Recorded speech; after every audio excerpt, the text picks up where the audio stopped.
Suddenly, the sky became covered with dark clouds, and with a deafening roar, the impregnable tower began to shake, crack, and crumble, plunging everything around into chaos and panic. The bloodied swords of the heroes sank deep into the ground, like silent witnesses of their harsh battle. They stood, watching wearily as the majestic tower collapsed with a roar, swallowed by chaos and dust. One of the heroes, without taking his eyes off the collapsing tower, quietly told the other that it was all over. Suddenly, Adam appears from the dust and chaos, leaning on his staff and missing one arm, with unshakable confidence in his voice, saying that this is not the end. A figure in a lion's skin cloak emerges from the group of heroes, peering intently at Adam. It was Alec, the hero of Olympus, who told Adam that despite his immortality, such behavior before the external gods was unacceptable. A well-aimed throw of the hand sends the blue sphere towards Adam and Alec. Bob emerged from the shadows, his figure a sharp contrast to the surrounding light. The heroes looked at each other in amazement as Bob emerged from the darkness as a mysterious figure shrouded in mystery. Bob sank down on the rock in dismay, as if the weight of his thoughts had become too much for one person to bear. He, with a heavy sigh, said that he alone survived, thanks to his unbridled strength and unyielding will, despite all the trials and dangers. These words shocked everyone present, causing them to fall silent and look closely at Bob. He repeated once again that everyone else was dead, while the color of the throne sphere suddenly changed. The heroes turned to look at the sphere, from which strange, mystical sounds were emanating, forcing them to tense up and listen carefully. A voice from one of the outer gods was heard in this sphere, to which Adam screamed in horror. Bob silently nodded, confirming his words. Bob stood up and sadly declared that they were powerless to defeat the outer gods. Suddenly, a stranger in a long cloak appeared before them, his face hidden in shadow, gesturing for Bob to sit down on the stone, as if his power was weighing heavily on him. Bob's face expressed despair and the understanding that there was no other way out but to submit to this method. The stranger turned out to be Kronos, the god of time, and offered Bob to go back in time and start over.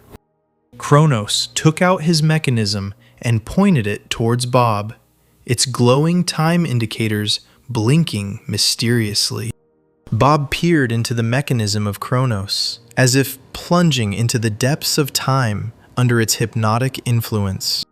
Looking at everyone else, Bob told them that this was their last chance. Bob was not chosen for this mission by chance.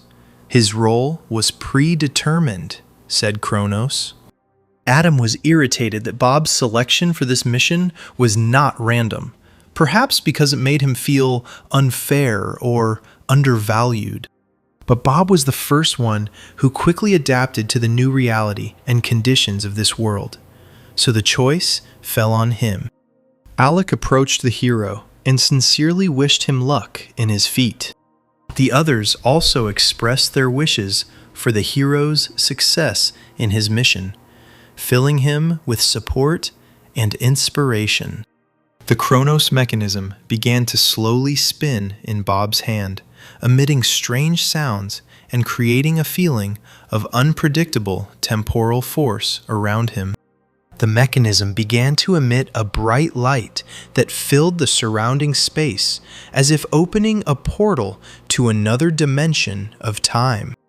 The hero looked at his hands, illuminated by a bright light, and felt a sense of incredible strength and responsibility for the upcoming task awakening within him. Bob suddenly felt the world around him change. And the next moment, he moved out of the light of the Chronos mechanism and took on a normal human appearance. Suddenly, when Bob already felt like an ordinary person, a strong blow flew into his face, making him flinch. Bob realized that Chronos had directed the flow of time through him, and the next moment, he found himself a student experiencing his first week at university. Michael stood and smiled, watching the events around him with confidence and goodwill. Michael swung at Bob again, preparing for the next blow. But this time, Bob deftly dodged the blow, demonstrating his agility and reaction. Mike swung at Bob again in a rage, aiming his blow with even more force and determination. Bob knocks Michael out with a deft blow, landing a precise and powerful blow that takes him out of the fight. Bob's eyes filled with determination and confidence, reflecting his readiness for any challenges and trials. Bob took his phone out of his pocket and looked at it. The clock showed late, only 9 o'clock left. The city at night was beautiful. The lights of the skyscrapers twinkled like stars in the sky. The streets were lively and filled with a mysterious charm that can only be felt in the deep silence of the night. The restaurant was filled with people deep in conversation and smiling, enjoying the atmosphere and delicious food, surrounded by pleasant music and warm lighting. Michael was annoyed by the fact that the restaurant was crowded, which prevented him from enjoying the atmosphere and conversation. But among the crowd of people, he finally saw his friends, and this immediately improved his mood. He walked up to the table where his friends were sitting and grabbed a glass of drink, joining the group with a smile on his face. Michael took a sip of the drink, tasting its warmth and aroma. Then he smiled at his friends and sat down at the table, joining in the general conversation and atmosphere of fun. They began a friendly conversation, full of laughter and pleasant memories, sharing news and discussing plans for the future, enjoying the time spent together. Suddenly, Michael remembered Bob hitting him and was silent for a moment, realizing the past events. Michael became curious about how Bob spent his weekend at university. Were there any events, studies, or anything unexpected happened? He also remembered how he had been bleeding, and this memory caused him to shudder slightly and feel an unpleasant sensation that clouded his current thoughts. But remembering that he was among friends, he relaxed, allowing the warmth of their company and friendly conversation to push away the dark memories. They raised their glasses and clinked them together, enjoying the moment and strengthening their camaraderie. Afterwards, they went outside, enjoying the cool night air and the sounds of the city at night, which was full of life and energy. They stood on the street, thinking about how else to entertain themselves, their thoughts hovering around various ideas, from going to a nightclub to a night walk in the park. Suddenly, they noticed Bob rolling a suitcase on wheels along the sidewalk. Michael was very surprised by Bob's appearance and frowned a little irritably, not expecting to see him here with a suitcase. They decided to catch up with Bob and say hello to him. Walking quickly along the sidewalk, they caught up with him, and Michael, hiding his irritation, was the first to call out to him. Bob stopped and turned around. Seeing familiar faces, his expression did not change. The hero said, with a mysterious smile, "Enjoy it while you can. There is very little time left. The apocalypse will begin soon." Bob took off his watch, threw it next to the suitcase, which he placed on the ground, and began to open it. Mike was shocked when he saw what was in the suitcase. The suitcase contained many knives and axes of different shapes and sizes, their blades glinting in the light. Bob took one of the knives in his hand, feeling its weight and sharpness. He took an axe in his other hand, and those around him watched this action in horror.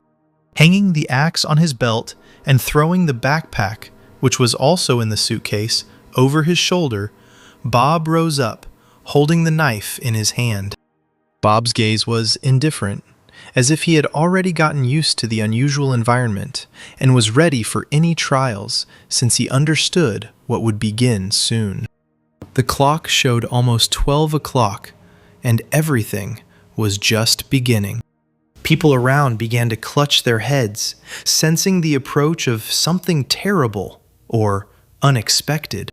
All over the city, luminous dots began to flash and appear, like stars in the celestial sphere. Everyone around them was holding their heads in pain, but Bob was unaffected. Michael, in horror and pain, could not understand what was happening around him. Zombies began to appear on the city streets, and those around were shocked by this unexpected and terrible event.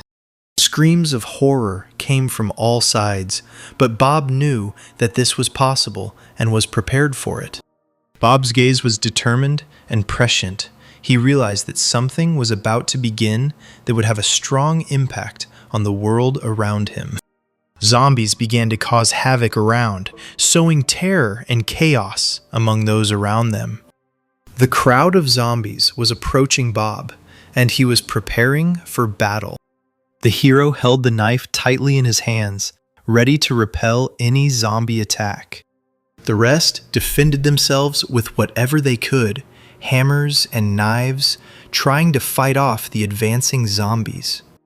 The hero took out a small bottle filled with something unknown and opened it. Bob coated the blade of his knife with an unknown liquid, preparing to use it to fight zombies. A real bloodbath began. Zombies were attacking from all sides, and the main character and the others fought for their lives, using all available means. The character fought the zombies, fending them off with weapons in hand and trying to save the survivors in this merciless clash. The zombies fell from the main character's blows. He chopped and hacked them to pieces. It turned out that the world was immersed in the game, and by killing zombies, Bob increased his level. The city streets were teeming with zombies. There was blood and panic everywhere. People were running in terror, trying to survive in this merciless battle for survival. One of the people was armed with an axe, preparing to fight off the zombies and defend himself in this fight for survival. He struck the zombie with all his might with the axe, trying to incapacitate it and protect himself from the attack. But the zombie responded by attacking the character after receiving the blow. The zombie mercilessly grabbed the character's neck, trying to eat him. Bob realized that defeating zombies required extraordinary strength and strategy. Otherwise, he would not be able to resist them. The main character continued to fight off hordes of zombies, increasing his level. Suddenly, he noticed that the blow to one of the zombies did no damage, which meant that the effect of the liquid he had lubricated the weapon with had ended. The main character quickly jumped back, avoiding the powerful blow of the zombie, which aimed its blow in his direction. Bob put his hand in his pocket to get out another bottle of liquid.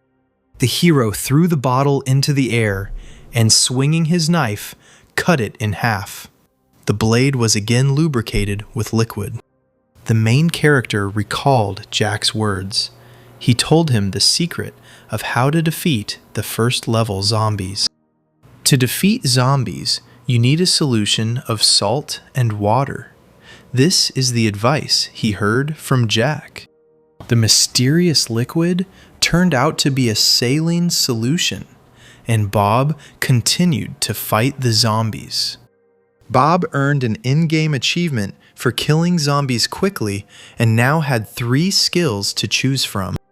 The main character began to carefully study the available skills, assessing their advantages and disadvantages in order to choose the most useful ones for further battles.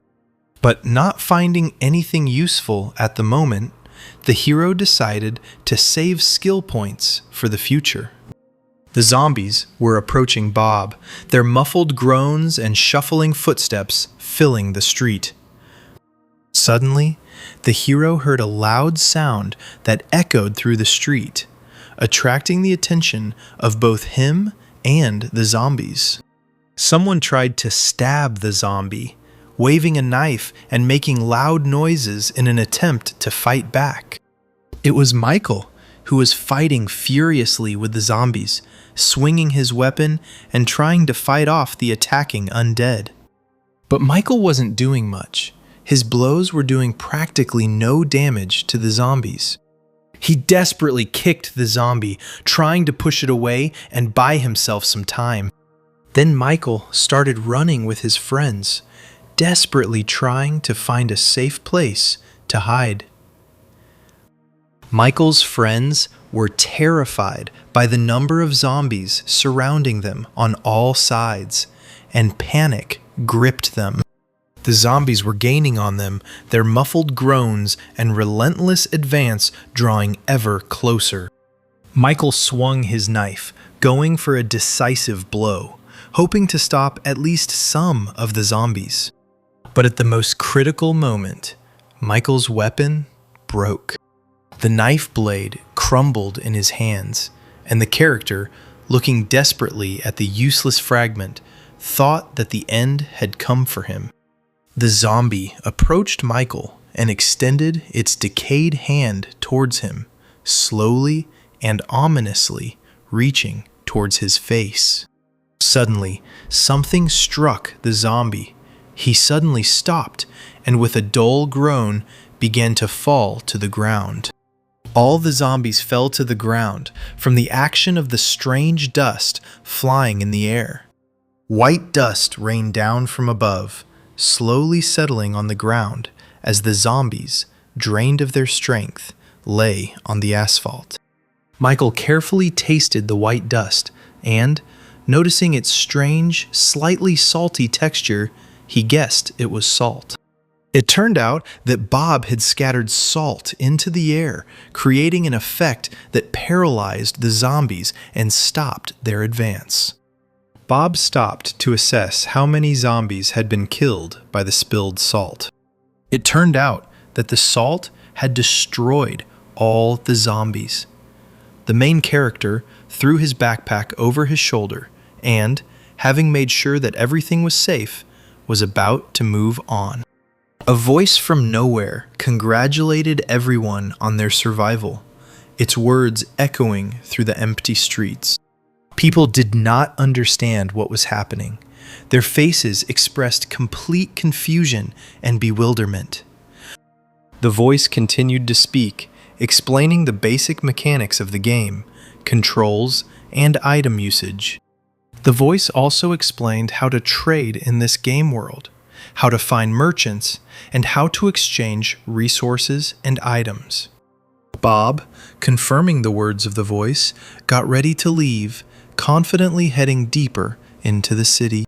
Suddenly, a second wave began in the city, and the rumble of footsteps and inhuman groans echoed through the streets again, bringing back chaos and danger.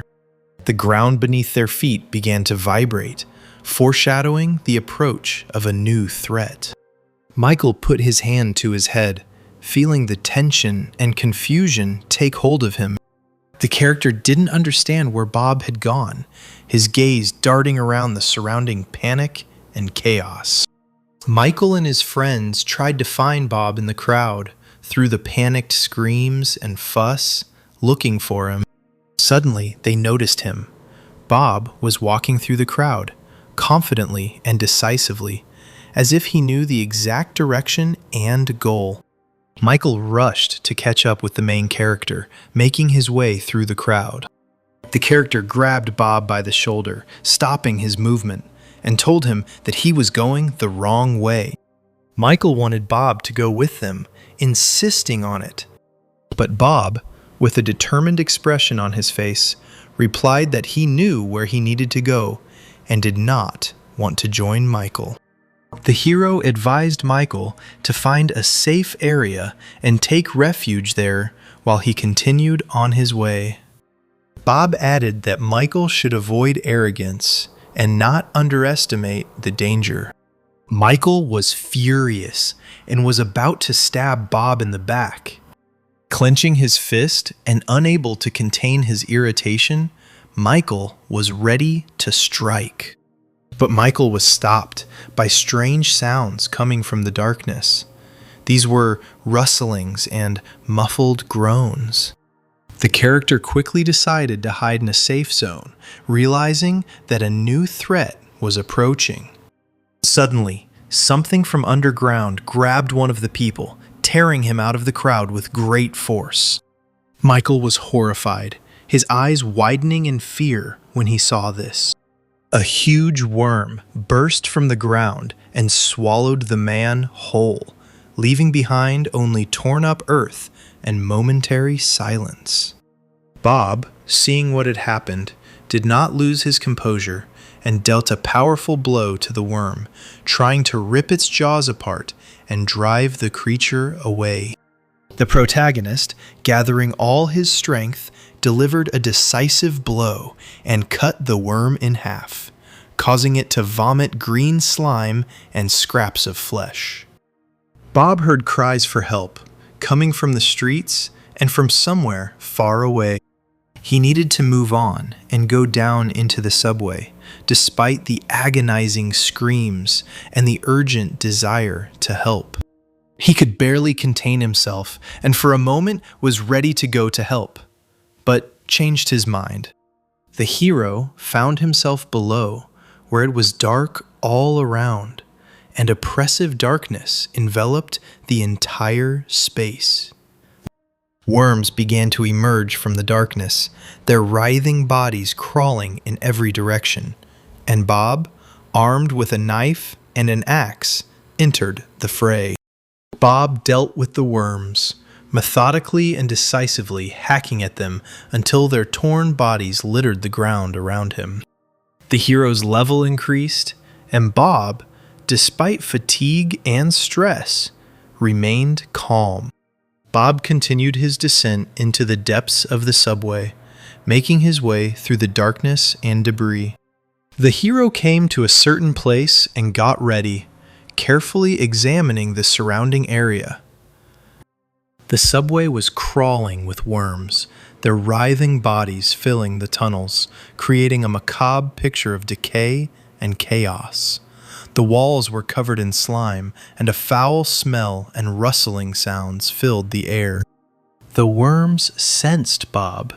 Their receptors picked up his presence, and they began to move and wriggle, rushing towards him. Bob prepared for the upcoming battle. He stood in a fighting stance, holding his weapon tightly. The protagonist took out a second knife, carefully removed it from its sheath, and confidently gripped a blade in each hand. The worm opened its huge mouth, its teeth like sharp fangs, glinting in the dim light. Bob launched an attack, rushing forward with lightning speed, his knives slashing sharply and precisely at the writhing worms, aiming for their vulnerable spots. There was a spray of slime as Bob's knives sank into the worm's flesh, tearing it and sending the green mass flying. Suddenly, a bead, sparkling with a bright light, flew out of one of the worms and hung in the air, emitting powerful energy waves. Bob was surprised to find that these beads could be collected right there. The hero quickly picked up the bead, its soft glow illuminating his hand. Bob decided that all the worms needed to be destroyed in order to collect more beads. Meanwhile, chaos reigned in the streets. The worms continued to attack. People screamed and panicked. Cars were overturned. Those in the safe zone began to study the game's mechanics, carefully reading the instructions. The safe zone began to shrink, little by little, its boundaries gradually narrowing. People started getting randomly kicked out of the safe zone. Many people found themselves outside the safe zone and were soon engulfed in chaos.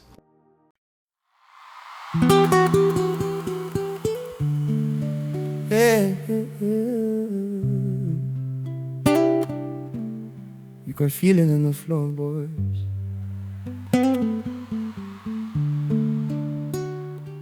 Hey.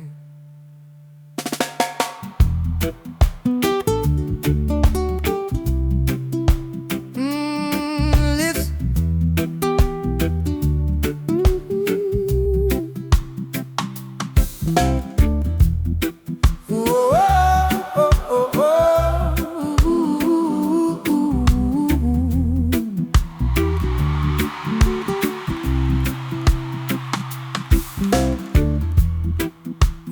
Lighting in the front row, saying you believed in everything I played, sharing secrets in the back door, smoke, helping at the promises we made. But when you stormed and tore my branches, you were ghost and fixes in the sun, breaking to my downfall with their glasses, calling what we had just for fun. Fake friends fade, like vapor in the morning, clear as the light. I see their shade. I was breaking while they tossed it to the story, using my crafts to carve their names. But my heart keeps turning pain into a chorus. I rise again from every flame. Let the fire burn the mask right off their faces. Unlock our key from the embers of my name, from the embers of my name.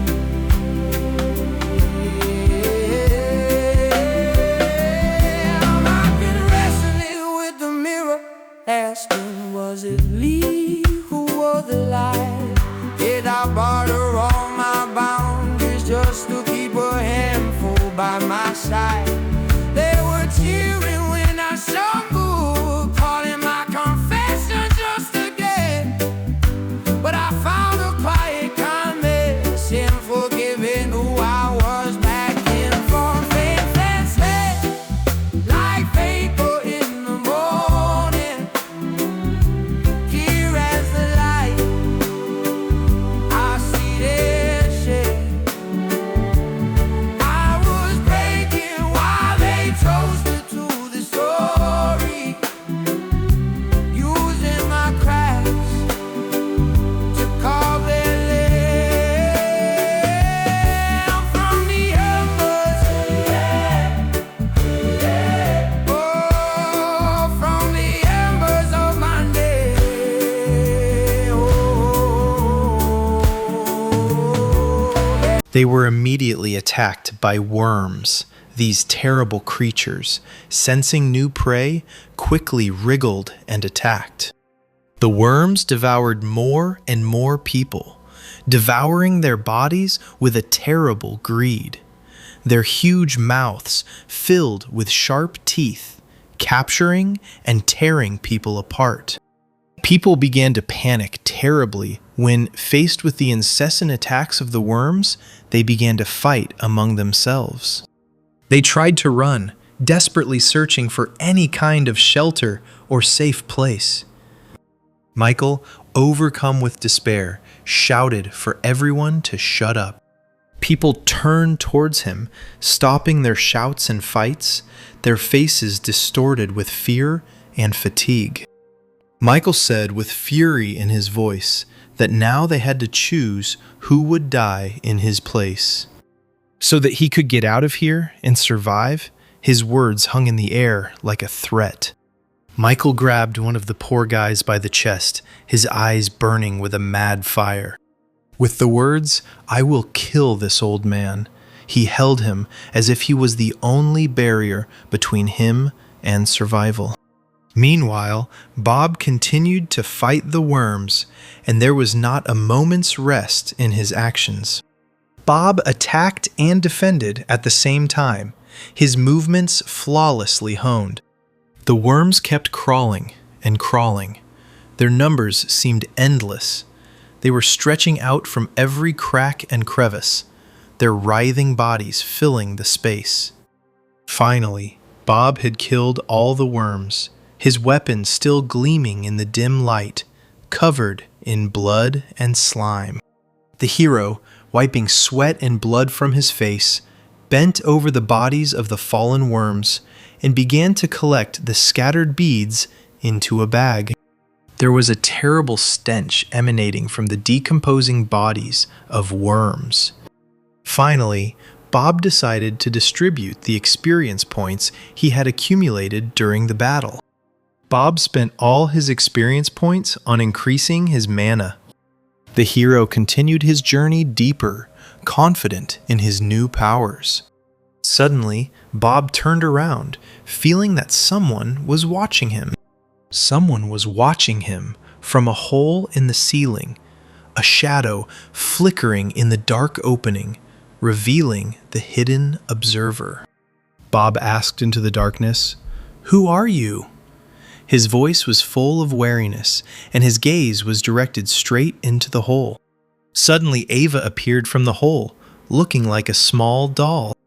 Ava, the skill merchant, noted with a slight laugh that Bob was the first customer, and her eyes lit up with interest. Bob decided to see what Ava had to offer. The hero began to study with interest her range of skills that she was willing to sell. The range was vast, and it took Bob time to thoroughly explore all the skills on offer. But Bob couldn't find what he really needed and was afraid of attracting attention. But the main character still decided to buy the skill of monkey eyes and the skill of shrouding the sword in mana. Ava thanked her for the purchase and decided to leave. Bob prepared to move on, leaving behind a mountain of dead worms, their dismembered bodies lying haphazardly on the tunnel floor. Suddenly, the hero became thoughtful. His gaze clouded over, and he froze for a moment. He recalled the words of Kronos, who told him about the importance of time and that every decision made could change the future. After considering Kronos' words, Bob took a deep breath, collected his thoughts, and resolutely moved further down the tunnel. More worms awaited Bob ahead, their ominous silhouettes glimmering in the dim light. The worms ate the people they had caught above, their jaws crunching as they tore through the flesh, creating a terrifying sound. The creatures sensed Bob, and their heads turned in his direction, hissing menacingly. Bob prepared to attack, his hands gripping his weapon tightly and his eyes focused. The protagonist decided to use a new skill, activating the monkey eyes and the sword with mana. Suddenly, the main boss, a massive, menacing-looking creature, emerged from the pile of worms. The hero deftly repelled the attacks of the worms. His movements were fast and precise. The boss let out a deafening scream that shook the air and sent shivers through Bob's body. The large worm moved towards Bob, opening its huge mouth, ready to swallow him whole. The main character deftly jumped into the air, avoiding the grasp of the worm's giant mouth, and flew over its head. Bob was about to attack the worm, his weapon ready to deliver the finishing blow to the giant enemy's vulnerable spot. The hero was already anticipating victory. His face was tense but determined, and he focused on the final, powerful blow. Bob struck, and green goo squirted out of the worm's wound. The protagonist took the axe in his other hand, preparing to continue the attack. Bob lashed out with both weapons at once, his knife and axe meeting swiftly with the worm's skin. A slight smile appeared on Bob's face as he realized that the worm, struck by his blows, was beginning to show signs of weakness. The hero delivers more blows, each of which is precise and powerful. Slime splashed everywhere, covering the surface of the tunnel.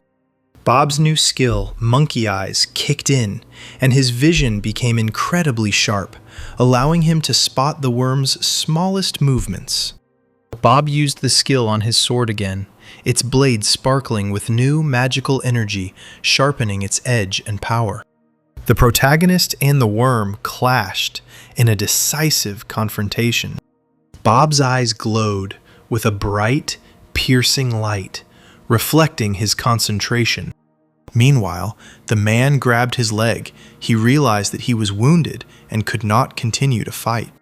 Michael threatened the man, his voice filled with anger and tension as he shouted. The character pointed his knife towards the man, his hand shaking with rage. Michael screamed that the man should die in his place.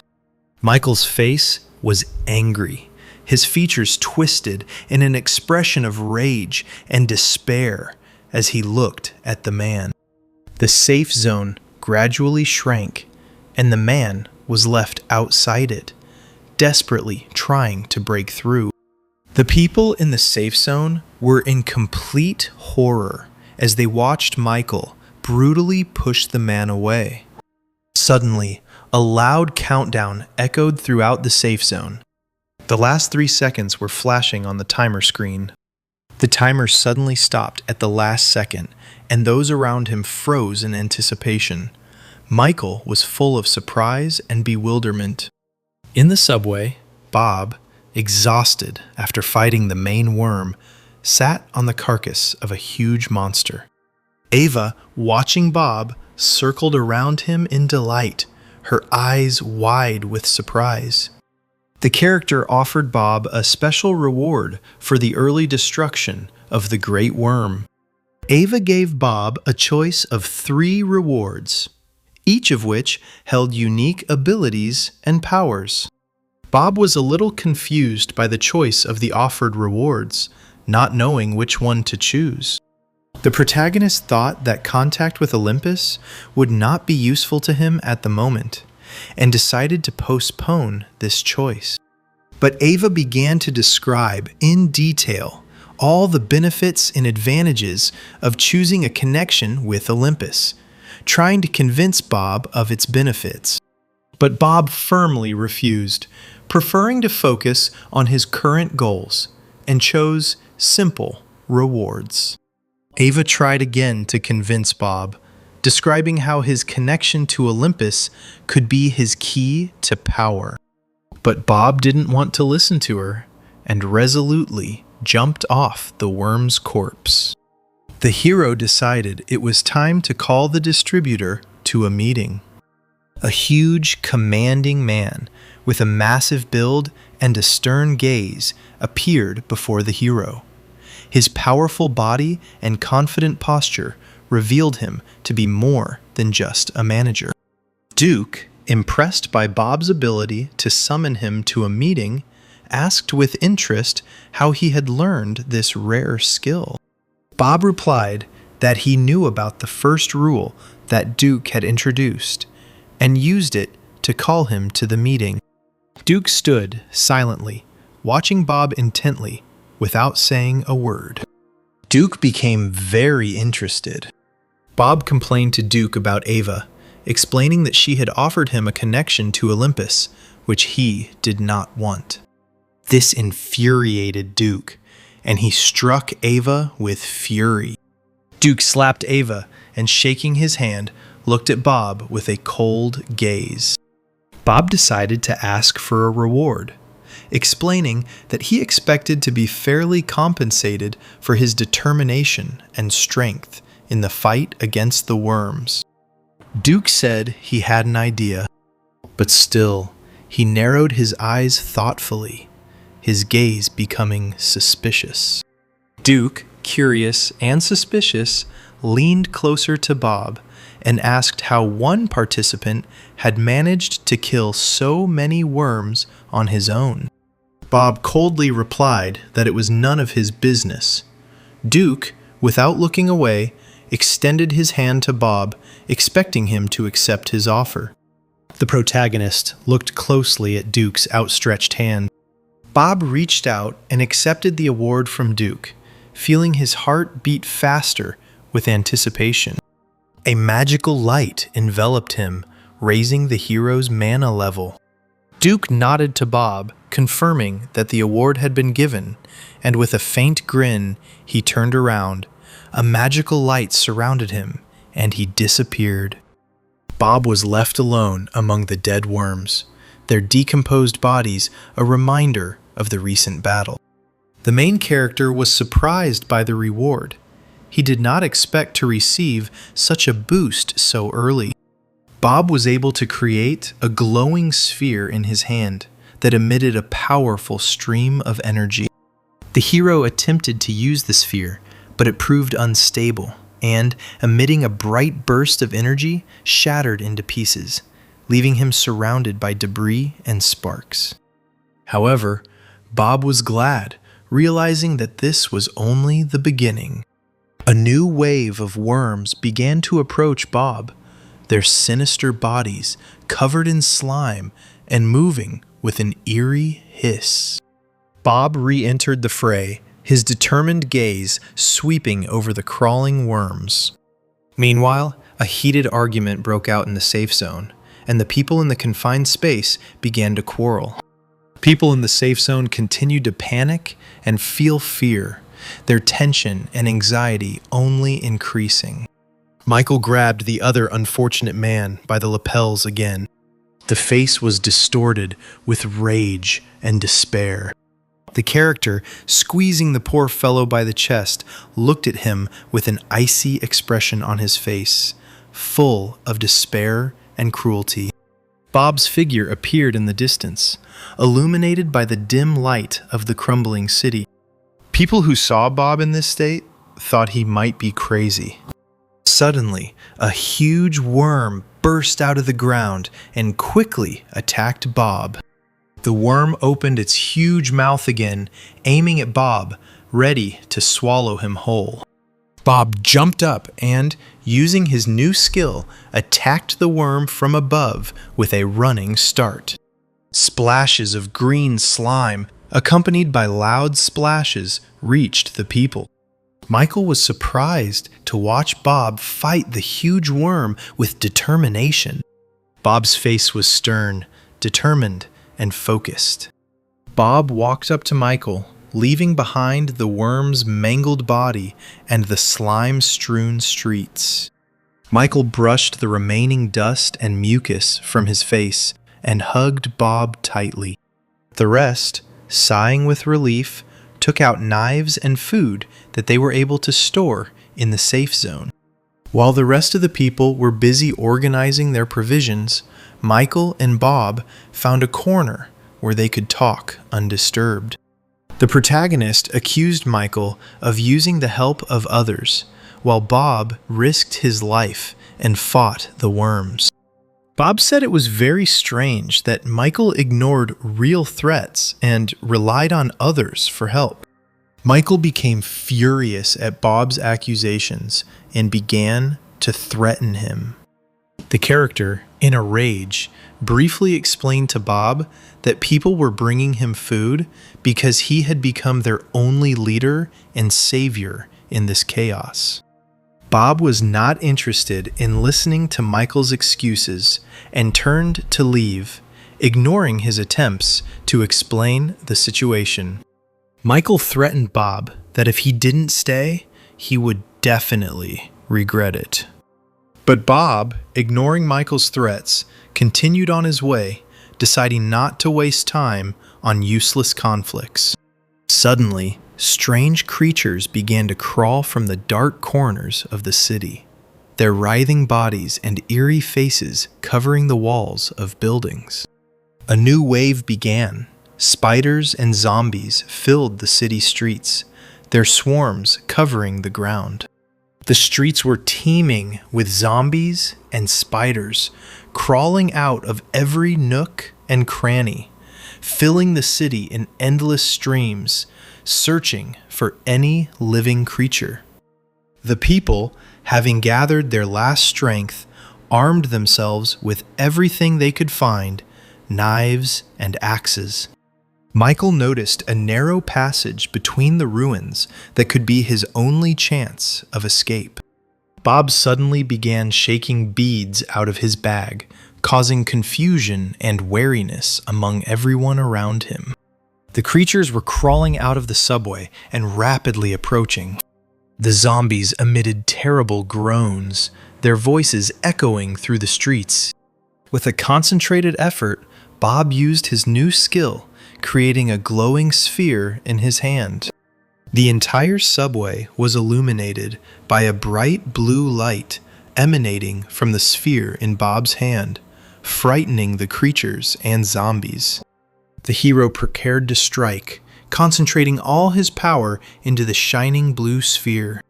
The hero struck with the sphere, and a powerful wave of energy blew the creatures and zombies to pieces, filling the metro with thick clouds of blue glow. Bob was surprised by the power of the skill as the blue sphere tore apart an entire wave of creatures and zombies in front of him. Sitting down for a moment, the main character decided to rest. After a while, he began to collect the beads that had fallen from the destroyed monsters, carefully collecting each one. The surviving rats trembled with fear, hiding and watching. Around the hero lay pieces of monsters, torn and covered in slime. Bob pulled out his knife, preparing for the next encounter, waiting tensely. Meanwhile, a group of 3 people carefully moved through the subway. Ethan and John were deciding where to go next, discussing possible routes. Suddenly, Claire noticed something. It made her alert and look more closely. She drew the attention of the others. Claire pointed to a convenience store at the end of the tunnel and said that perhaps shelter or food could be found there. John was delighted and hurried to the store, thinking that it might be a safe place where they could find supplies and rest from danger. Suddenly, a huge spider loomed over John, and he froze, preparing to attack. The spider bit Jack on the head with a terrible sound, and blood sprayed in all directions. Ethan and Claire watched in horror as the huge spider ripped John's head off. His body no longer moved, but blood continued to ooze from the wound. The spider was finishing off his head, and creatures were crawling out from different sides. The heroes, with shaking hands, took out their weapons, their faces pale with fear. A huge rat, as if from the depths of a nightmare, emerged from the darkness and rapidly advanced towards Claire. Claire quickly came to her senses and, grabbing the weapon, delivered a decisive blow. One of the rats, large and vicious, sank its sharp teeth into Claire's hand. At this time, Ethan was completely focused on fighting the zombies that began to surround him and Claire. The zombie suddenly grabbed Ethan's arm, its sharp claws and teeth biting into his skin. Claire was struggling to fight off the rats that were following her, trying to devour her, and a huge spider was approaching them. The rat jumped towards Claire, trying to eat her. Suddenly, something cut the rat in half, scattering blood and meat everywhere. Claire stood there, covered in blood, not understanding what had happened. Bob, with an annoyed look on his face, told Claire and Ethan that they had woken him up while he was enjoying a can of soda. The main character, in front of Claire, irritably threw a can of soda at the monsters. And the zombie, hit by the can, instantly lost his head, which flew off to the side. Bob pulled out his knife and prepared for the next attack. The hero, using the knife with skill, began to chop up the monsters, one after another, their bodies flying into pieces. The last one Bob finished off was a giant spider, which, despite its menacing form, fell to the powerful blows. All the monsters were destroyed, and silence once again enveloped the abandoned metro tunnels. Bob looked at Claire and Ethan, their faces covered in blood and fear. Claire and Ethan thanked Bob for saving them, wiping the blood from their faces and trying to catch their breath. Ethan, badly wounded, fell to his knee, stifling a groan of pain.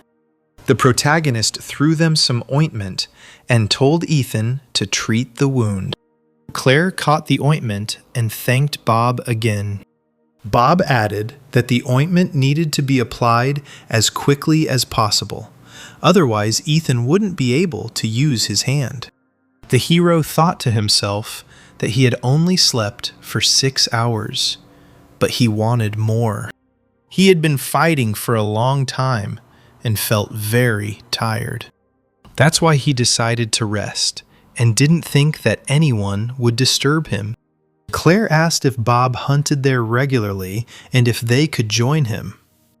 The protagonist looked at Claire and Ethan, who were sitting on the floor trying to cope with the shock and injuries. Bob invited Claire and Ethan to go hunting with him. After some time, they arrived at a place that looked more like a cave, with stone walls hidden in the depths. Bob told them to get ready because there was a monster waiting for them ahead. There was a deafening roar that made the walls of the cave shake and echoed off the stone walls. Ethan and Claire were frightened, their faces turning pale with fear. Bob stopped and, looking at Ethan and Claire, asked warily, "Where is the guarantee that I won't kill you?" The heroes were a little confused, not knowing how to answer Bob's unexpected question. The main character continued, saying that maybe he wanted to take their essences. Bob continued, "Even if I don't kill you, you'll still die here." Claire thought it was strange. Why would Bob invite them along if he had such intentions? And then Claire asked what Bob wanted from them. The hero said that he needed their help, and if they succeeded, he would share the entities with them in half. Suddenly, a huge snake appeared and opened its mouth, preparing to attack. Aiton started screaming and running to distract the huge snake. The character recalled Bob's words before the battle, when he spoke about the importance of tactics and teamwork. Ethan continued to run, maneuvering and luring the snake behind him to distract its attention. The snake was about to swallow Ethan when Bob suddenly appeared. The hero thrust the knife straight into the snake's mouth, and blood gushed out. Bob then headed towards the lizard, trying not to miss the moment and not give it the opportunity to attack. Bob dealt a decisive blow to the lizard. The hero continued to mercilessly chop the lizard, tearing it into pieces. Ethan watched in amazement as Bob destroyed the lizard with incredible speed and skill. Pieces of the monsters flew in all directions as Bob fought, and soon the entire floor was littered with scraps of flesh and blood. Beads began to emerge from the torn bodies and fell to the ground. Ethan, still impressed by Bob's skill, quickly set about collecting beads, making sure not to miss a single one. The protagonist, after making sure that the monsters were destroyed, approached Ethan and began collecting beads with him. Bob, covered in blood and with a burnt-out look and a tired appearance. Ethan looked at Bob, again convinced that his strength and skill were impressive. The main character asked how many entities had dropped. Ethan told Bob that 6 entities had fallen out, so Bob allowed Ethan to keep 1. Ethan asked Bob what his level was. Bob replied that his level was no longer increasing, and Ethan was amazed by this. The protagonist advised Ethan not to ask about levels and skills, as this is personal information. Ethan remembered Bob asking him about endurance, to which Bob replied that it was something else. Bob also gave advice that you need to not only collect essences, but also level up to become stronger. Suddenly, Claire appeared with a pack of monsters chasing her.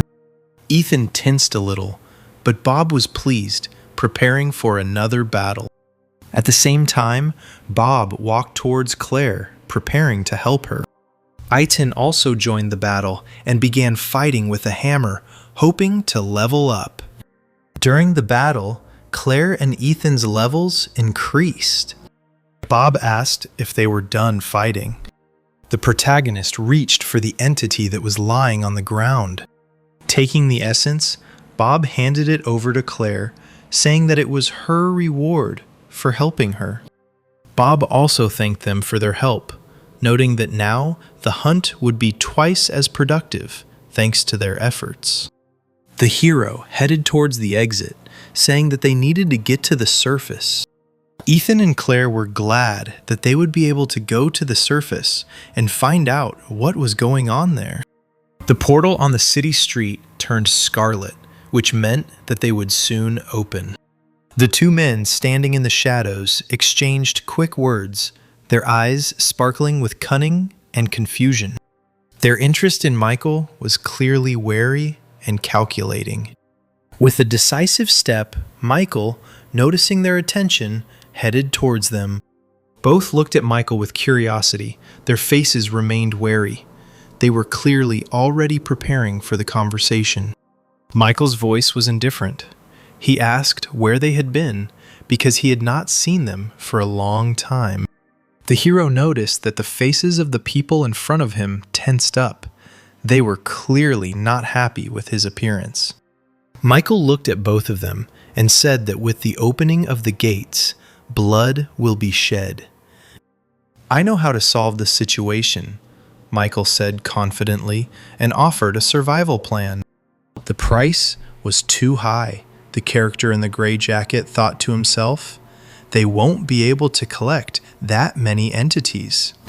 He clenched his fist in anger and the absurdity of the demand. Michael offered to give him 400, and then he would think about solving the problem. Then he thought to himself that if these 2 refused, then a massacre would begin. Everyone around froze, feeling the growing tension, each one waiting for an answer, as if this moment could decide the fate of everyone present. Suddenly, Claire and Ethan emerged from the crowd. The character in the gray jacket was surprised to see Bob following Claire and Ethan. Bob was carrying some kind of box in his hands, attracting everyone's attention. Michael asked where he had been.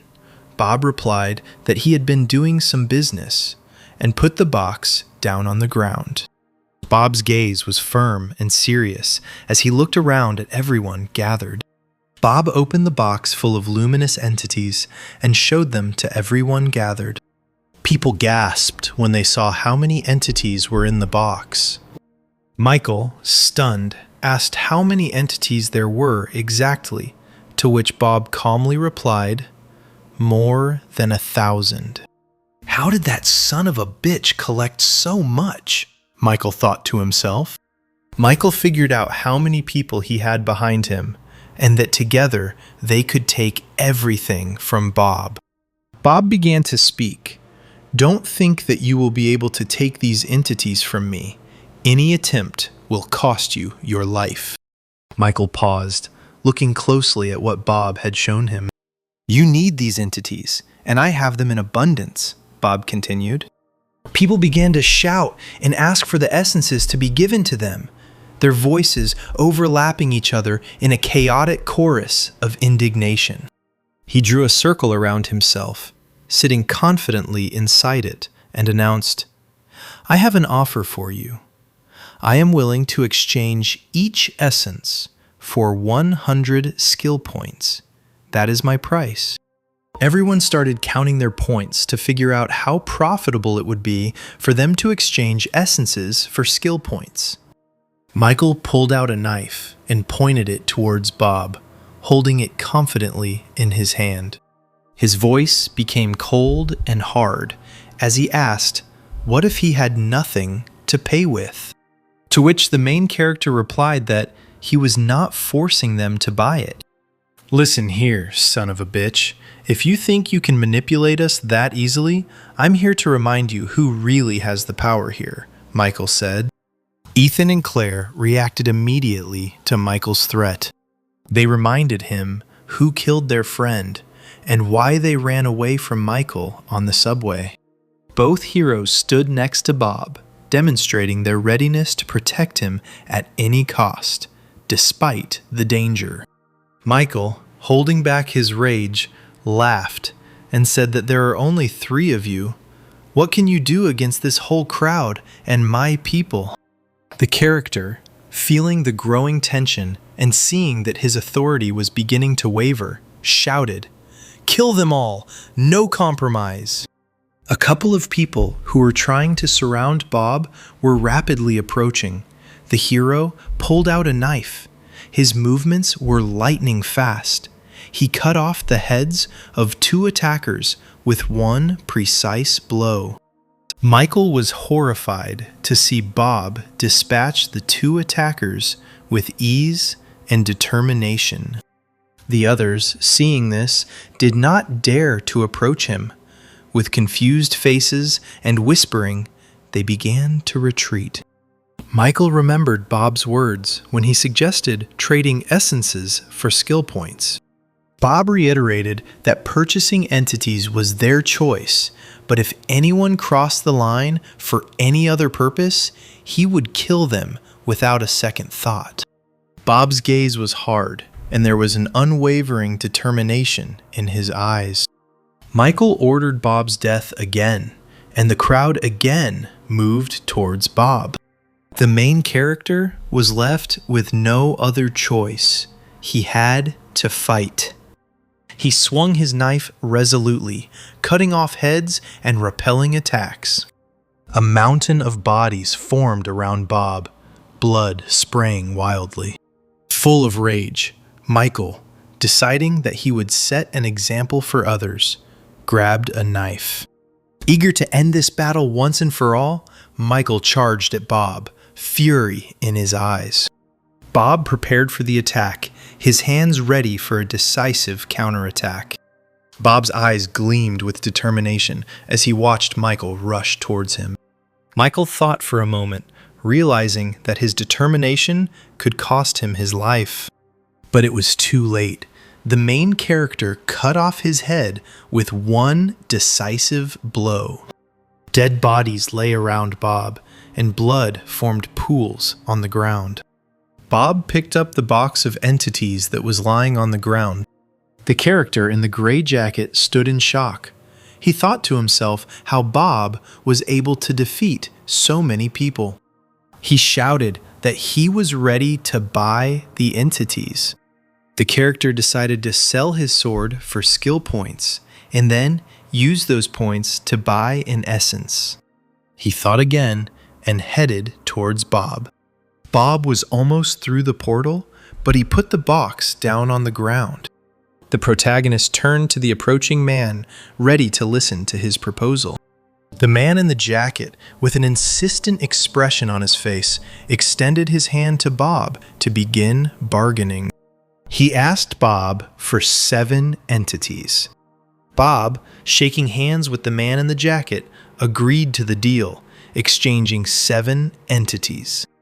The crowd watched the deal closely, estimating how many skill points each person had and whether they would have enough for the essences. The man in the jacket quickly entered the portal, leaving the others to collect their skill points. Part of the crowd moved towards Bob, holding out their hands and shouting out their suggestions. The rest began to call on the sixes to quickly sell their weapons. There was a stir all around. People crowded around, noisily discussing deals and trying to be the first to receive the valuable reward. Bob continued selling essences, cleverly making deals and quickly exchanging essences for skill points. Some tried to offer Bob unfavorable deals, but he agreed because he understood that the skill points would be useful to him in the future. The main character thought about it and realized that everything was still working out well for him. After counting his skill points, Bob realized that he had enough. Where should Bob go next? Claire asked him. The protagonist looked at Claire and Ethan surprised, asking why they hadn't left this place yet, considering that the box was already empty and he was about to enter the portal. Claire and Ethan told Bob that they planned to go with him. The protagonist replied that he was not going to go into the portal. His plans had changed. He picked up the pouch from the ground, preparing for his next move. There are no more entities, and he needs to get himself some. Claire and Ethan were surprised by this. The hero shook the pouch, making sure that there were no more entities left inside. He threw the empty pouch, which fell to the ground with a dull thud. The heroes looked at Bob and did not understand why he did not leave some of the essences for himself. Ethan decided to ask why Bob didn't keep some for himself, but sold it all.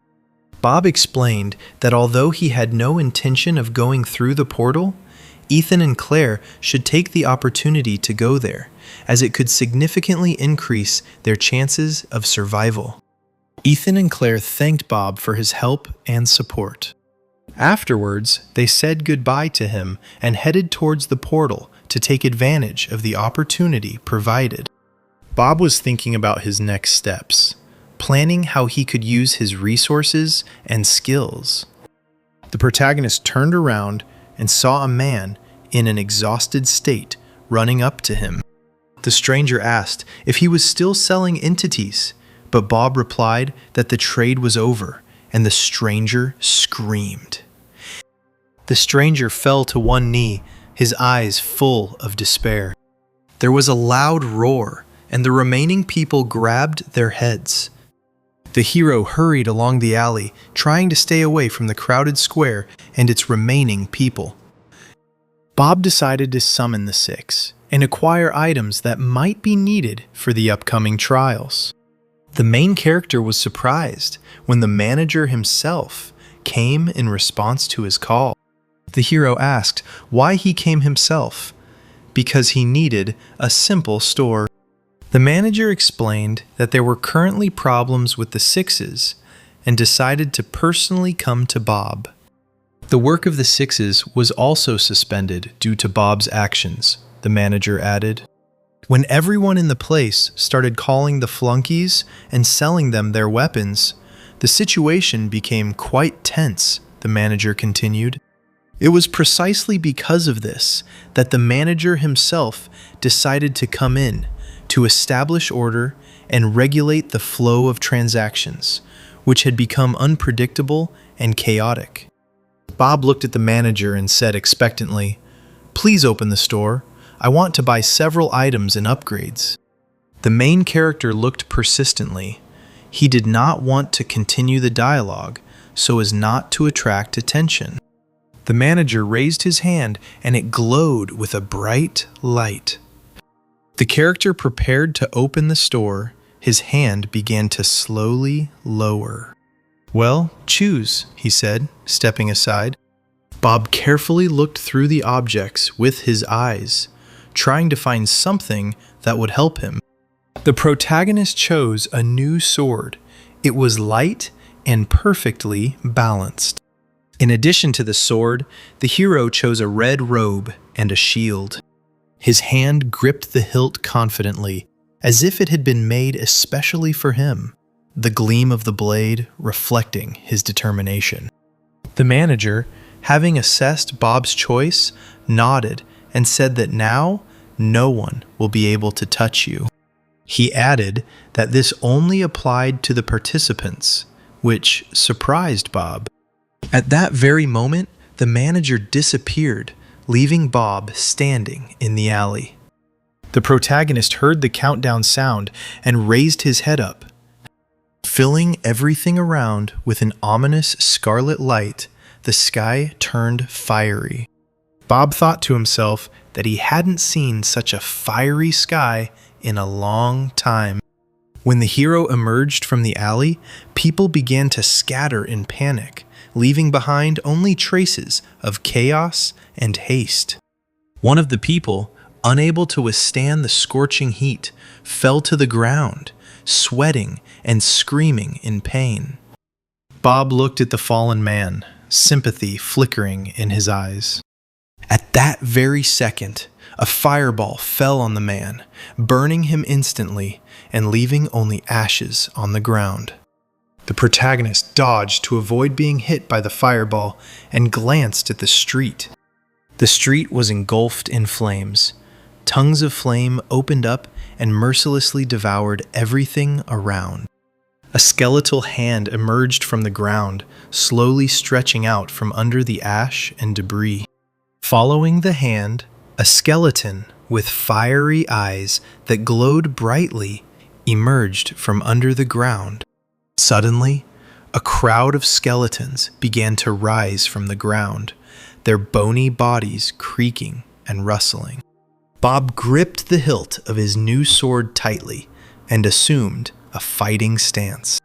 As the hero looked towards the horizon, he noticed that behind the skeletons, bursting out of the ground, a more impressive figure was emerging. It was a huge, fiery silhouette, shrouded in smoke and surrounded by a gloomy light. From the darkness, against the backdrop of blazing lights and developing tongues of flame, a demon with huge, sparkling eyes emerged. Bob said, clutching the sword in his hands and looking straight at the demon. Finally, here you are. The demon's silhouette was huge and fiery, its sinister eyes boring into Bob, and hot tongues of flame erupting from its body tore through the air around it. The demon noticed that Bob had interesting monkey eyes, and his voice echoed in the air like a clap of thunder. There was a piercing roar, and the demon, pointing at Bob, ordered the skeletons to attack. The demon pulled out a huge, fiery sword. It emitted bright flames and an ominous light. The skeletons, animated by the demon, walked towards Bob, their bony bodies creaking and crunching with every step. Feeling a flow of magic and energy concentrated in his body, Bob, swinging his new sword, quickly began to fight the advancing skeletons. Skeletons crumbled like sand under Bob's blows, his sword flashing blue as it swept through the ranks of his enemies. The demon slammed his fiery sword into the ground, creating a shockwave that tore through the ranks of skeletons and spread across the streets. The demon's fiery eyes flashed with displeasure. He was surprised that Bob had not suffered damage from the devastating attack. The cloud of smoke slowly dissipated. The protagonist stood unharmed, his new cape protecting him perfectly from the fire. From his perch on the platform, the demon's fiery eyes watched the battle closely as the skeletons continued their relentless attacks on Bob. He thought for a moment, watching Bob's tireless resistance. Bob, with an unyielding expression on his face, told the demon that he had come here to hunt him. The hero's eyes lit up with a bright light. He got ready. The hero jumped up as if preparing for the decisive leap. But he was immediately thrown back by the demon's shockwave. Flames filled the street, consuming everything around in fiery chaos. Bob made his way through the wall of fire, getting closer to the demon with every step. The main character covered himself with a shield that could withstand explosions and flames. When the flames died down, Bob stood there, ashes flying past him. The skeletons continued to advance, pushing through the rubble and ash, despite the destruction and flames they left in their wake. Bob noticed that his shield was worn out from constant impacts and explosions. Its protective properties were significantly reduced. "Surtur, stop dragging it out. Let's fight already," he shouted to the demon. The demon began to descend from above, making a fluttering sound. Bob, looking at the demon, exclaimed, "You are causing tyranny by sending your servants against peaceful people and destroying this city." Surtur, brandishing his fiery sword, pointed it at Bob and said, "You insolent mortal." The protagonist, scratching his ear and showing no fear, replied, "You may be powerful, but I will still kill you."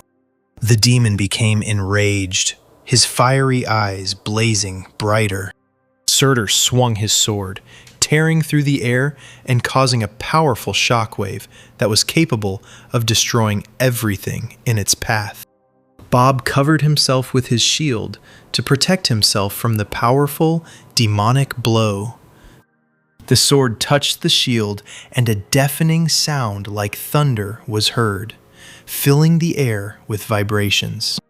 The hero's shield shattered under the powerful blow, sparks and debris flying in all directions. Bob quickly dodged the next blow, sliding to the side. The demon's sword struck the ground with an enraged roar. The demon, seeing how Bob dodged the blow, was anticipating his victory, his eyes blazing with rage and confidence in victory. Surtur, seeing how Bob dodged the blow, began to suspect that he had deliberately exposed himself to the attack. The hero knelt before the demon, his breathing heavy and his face covered in dust and blood. Surtur looked at him with contempt and curiosity. "You're causing too much harm, and it has to end," Bob said. Surtur continued to stare at Bob in the silence, broken only by the crackling of the fire. Bob stood surrounded by a wall of flames, and the demon continued to watch him. Suddenly the hero, clenching his teeth, quickly grabbed the sword. He raised it, and the bright light from the blade tore through the darkness around. "You think you can defeat me with this sword?" Surtur said mockingly. Bob suddenly bit into the ice crystal he had purchased from the manager. The demon looked at the ice crystal with bewilderment, realizing that its fiery power no longer mattered.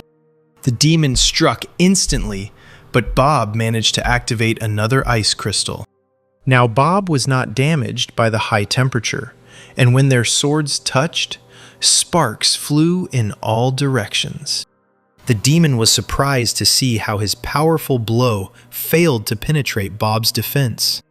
Bob deflected the demon's sword, and he used that moment to counterattack. The hero jumped up, trying to deliver the finishing blow.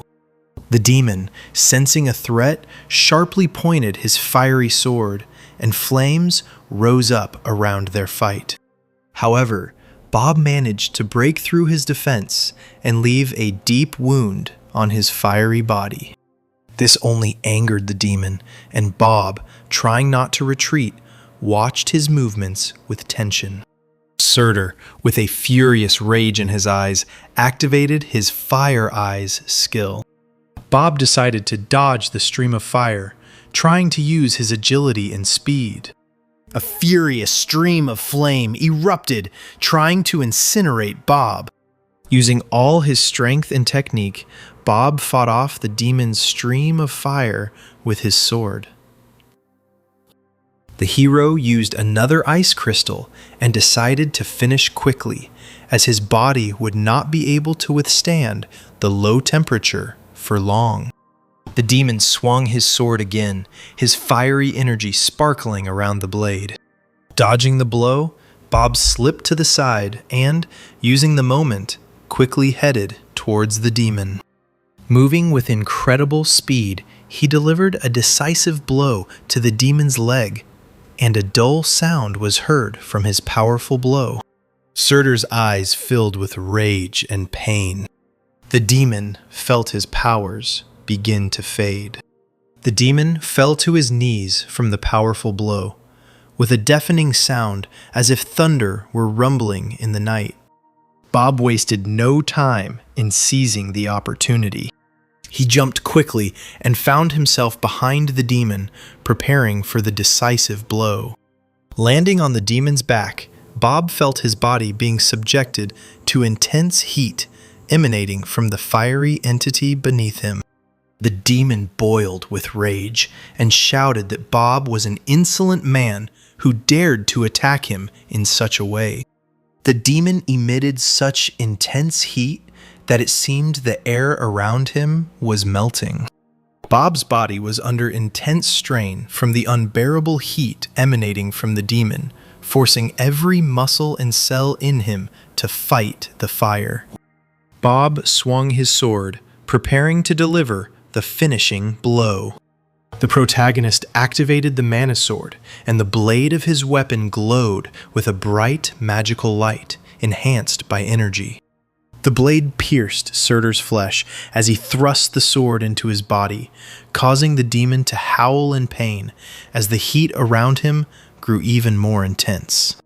After the impact, Bob's sword was barely hanging on, the verge of breaking. Its blade was covered in cracks and emitting a dull light. Surtur fell to the ground with a dull thud, the fiery light that had emanated from him fading. Bob shouted victory, his voice echoing through the deserted street, filled with the remains of the battle.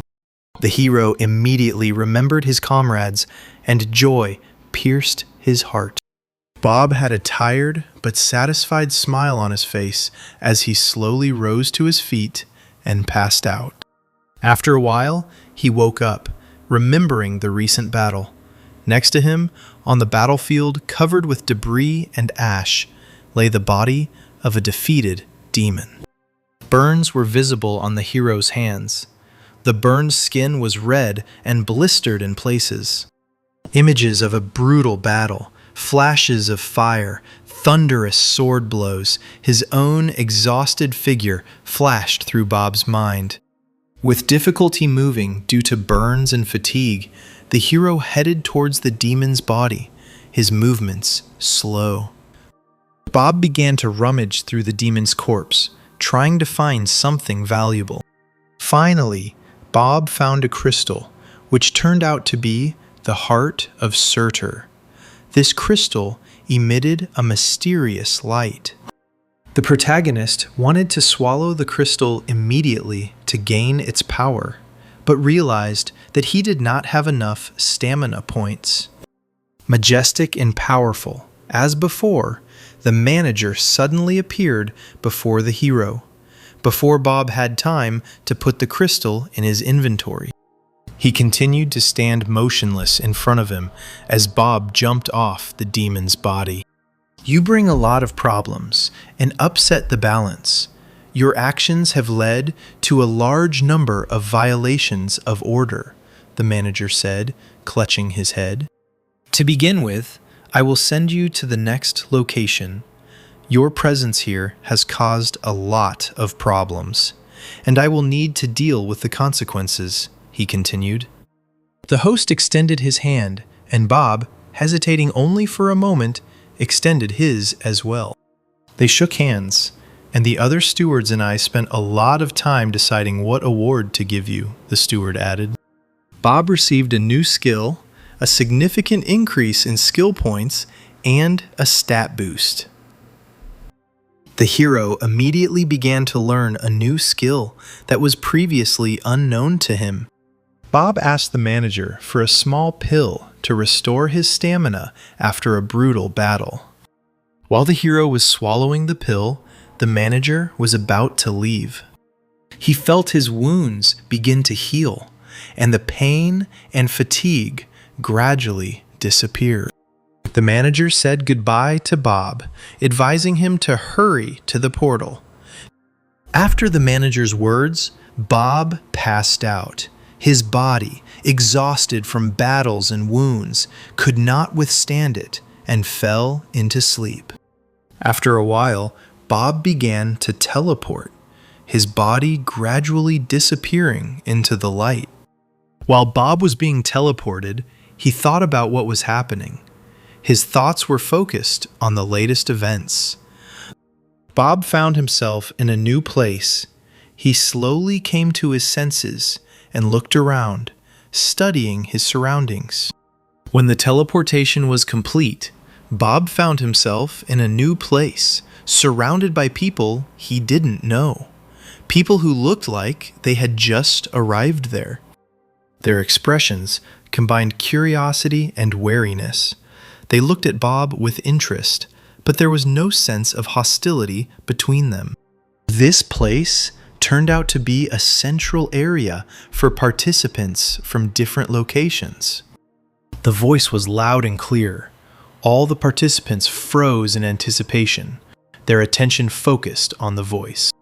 The voice continued, adding instructions that the island was in the process of being flooded and that everyone had a limited time to prove their eligibility to continue participating in the trials. A deafening roar erupted from the volcano, signaling the start of the test on the sinking island. People began to perk up, actively preparing for testing and research. Bob thought for a second, realizing that he now had a new goal. 3 people stood and discussed something, leisurely, amidst an uneasy atmosphere. One of them suggested creating a team to survive the current situation together. The character in the white cape declined the offer with a smile, citing his own plans and preferences. He stated that he trusted virtually no one here and preferred to act alone. Bob noticed him. The character seemed familiar to him. One of the people rushed at the stranger with the white cloak, trying to attack him. The stranger's eyes glowed yellow, emitting an aura of power. People around were struck by bright yellow lightning. Sparks flew in all directions. Some bodies flew through the air, struck by lightning generated by the strange powers of the stranger. People fell, losing their balance and flying in different directions like puppets on strings. When the stranger removed his hood, a striking appearance was revealed to those gathered. The others were amazed by the strength of the stranger, who, with a terrifying appearance and amazing power, showed with just one movement that he was capable of much. Bob mentally assessed the stranger, evaluating him as a potential ally or enemy. The protagonist knew that the stranger was born in the tower, and this made him an especially dangerous and potentially powerful adversary or valuable ally. The stranger looked very much like one of the famous characters, Bob thought to himself. Bob continued to think, but I needed to go somewhere else. I had no time to deal with him. Suddenly, the stranger approached Bob himself, and he didn't even understand how the stranger did it, but his dignity was felt even from a distance. The stranger introduced himself as Leo, and, looking at Bob with interest, asked, "Who are you?" Leo pointed his finger at Bob's clothes and added, with slight surprise, "Where did you get such unusual clothes?" The protagonist looked coldly at Leo, not giving in to his provocations.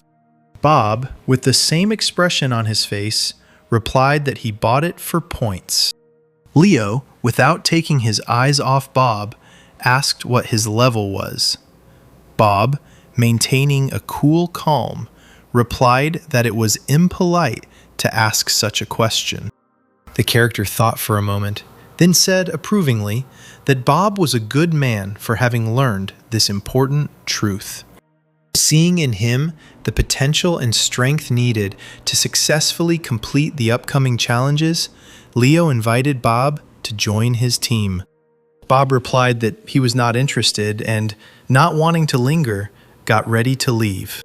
Leo stood there in disbelief as Bob walked away without accepting his offer. The hero rushed after Bob at lightning speed, not wanting to let him go without an explanation. But Leo was stopped by rats that suddenly jumped out of the shadows and surrounded him, blocking his path. He dealt with the rats and stopped. Behind Leo lay the corpses of rats that he had successfully destroyed with his lightning strike. His gaze was focused, but Bob was no longer visible. Bob slipped away from him, and Leo thought to himself that Bob really did have some unique skills. Leo thought about what was happening and realized that Bob, despite his aloofness, could be of great value as an ally. The character, with a smile on his face, came up with a plan to lure Bob out. Meanwhile, Bob realized that he had come loose and stopped. Bob was finally convinced that no one was following him and that he really was alone. The protagonist thought about the chase, wondering if Leo was actually interested in pursuing him or if it was just a way to distract him. After some thought, Bob approached the cave, trying to explore its surroundings as carefully as possible. Suddenly, a creature attacked Bob from the darkness of the cave, its sharp claws and teeth trying to tear the hero's skin. Bob instantly reacted to the attack. In a few quick movements, he drew his sword and delivered a precise blow. The character dealt with several monsters inside the cave, leaving behind only pools of blood and destroyed bodies. In the cave, Bob sprayed a powder that masked his scent so no one could smell him. Bob sat down on the cave floor and took Surtur's heart out of his inventory. Bob's body was recovering, and he decided to swallow the crystal. Fire spread through the hero's veins, filling his body with unknown energy. Bob's entire body was burning madly, the flames spreading through his veins, filling him with a burning force and unbearable pain.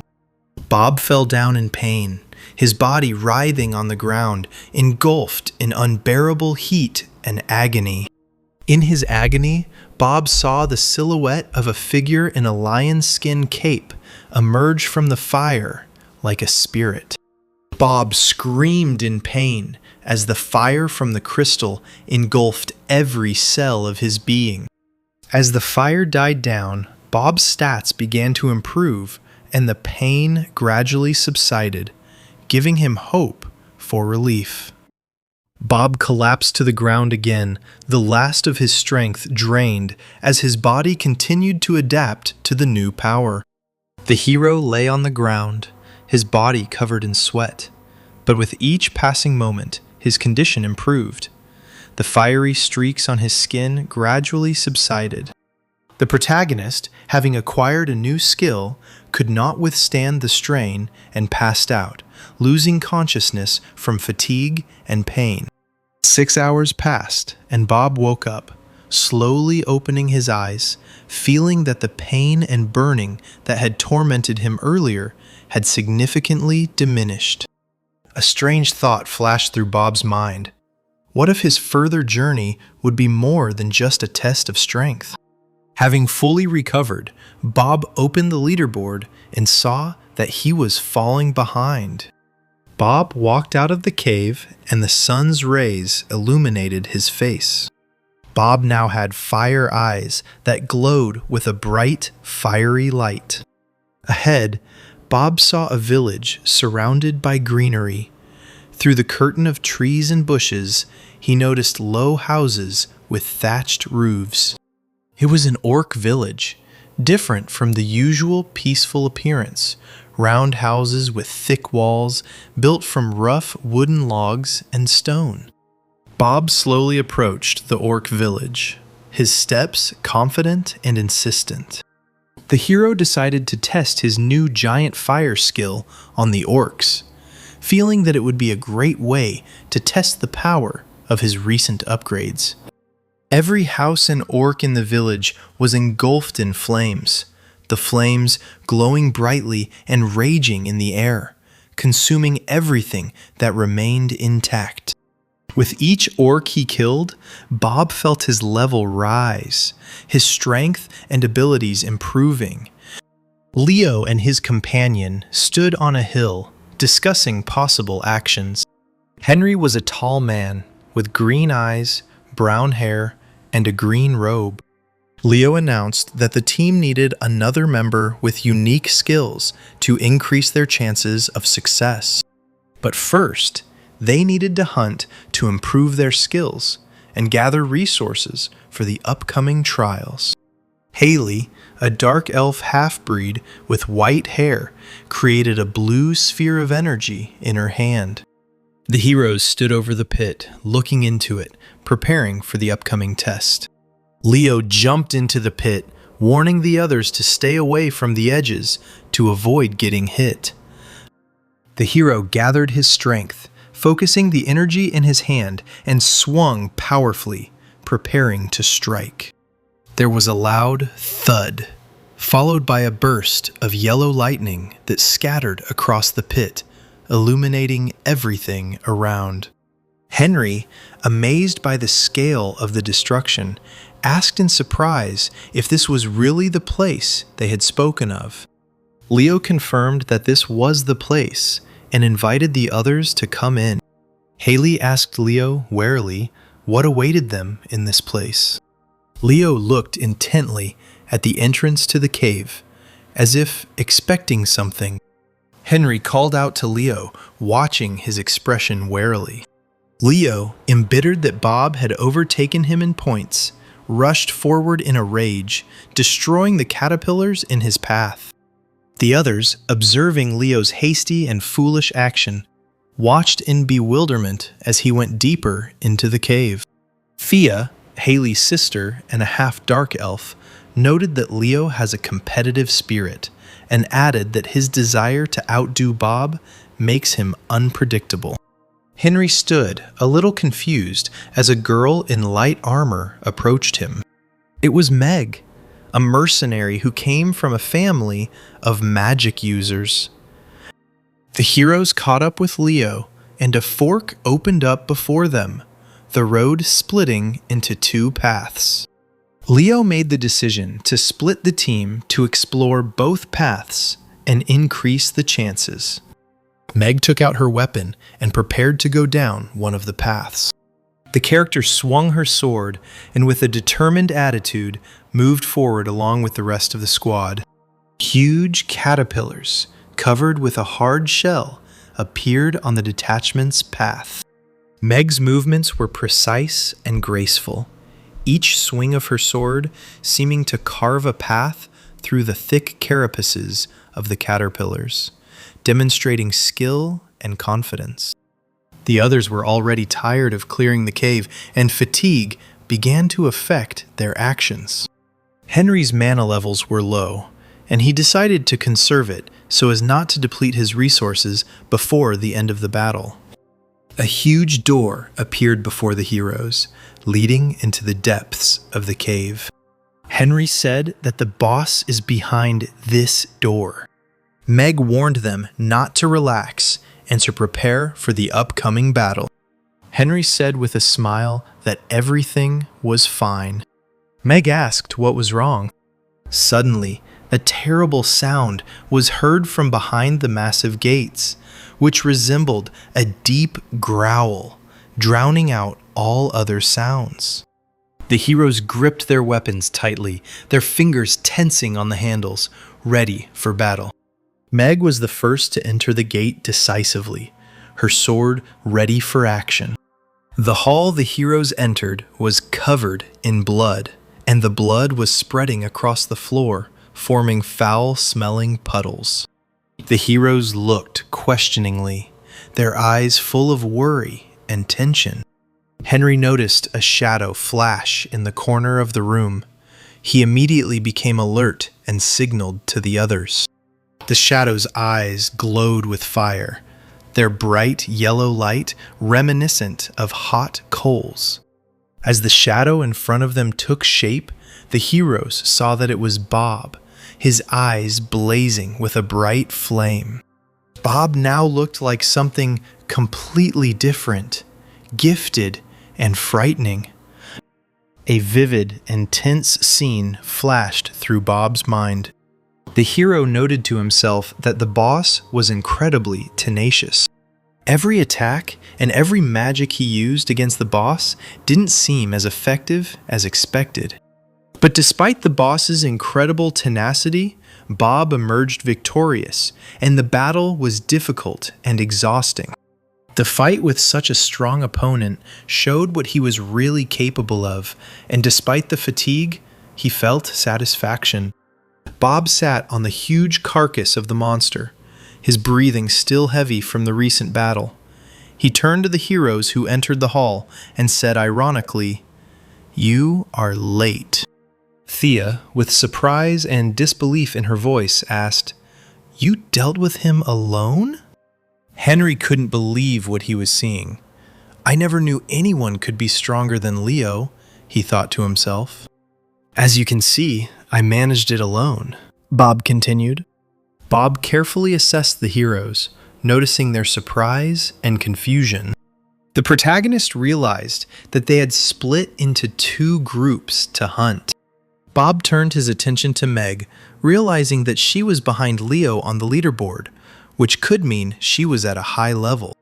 Henry approached Bob with an offer to join their team, noting that their group needed strong players like him.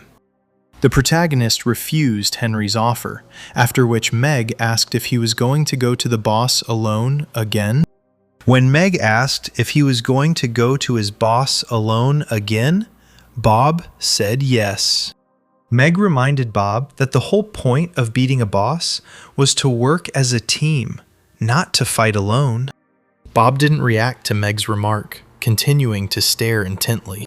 "So, what you want?" Bob began to say. Thea contacted Leo and informed him about the situation with Bob and that they were too late to defeat the boss.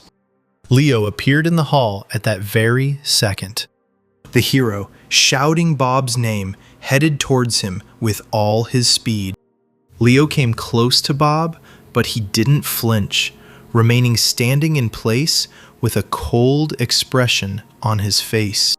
Bob simply grabbed Leo by the head and held him in place, preventing him from moving. With his next move, Bob pressed Leo against the monster's body, holding him in a tight grip. Leo's allies looked at this with surprise. Bob continued, letting go of Leo. "Do you want to survive or just pass the boss?" Meg thought for a second, realizing that Bob was questioning their priorities. At that very moment, Meg became furious, unable to bear Bob's disparaging tone. Bob didn't react, remaining unperturbed by Meg's outburst of anger.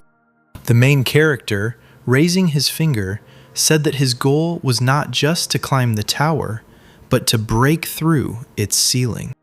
Leo finally broke free from Bob's grip and screamed, "What are you doing?" "I thought you were going to attack, so I defended myself," Bob replied. "When you have a strong man like that coming at you, that's all you can do," Bob continued. "If so, then forgive me," Leo replied, and Henry was embarrassed, noticing that this conviction had an effect on him. "Breaking through the ceiling is a very ambitious plan," Leo began to say. Bob replied that a sardine cannot swim with a whale. "Don't think of me as some sardine. I'll be a king someday," Leo replied. Leo's allies watched their dialogue with interest and bewilderment.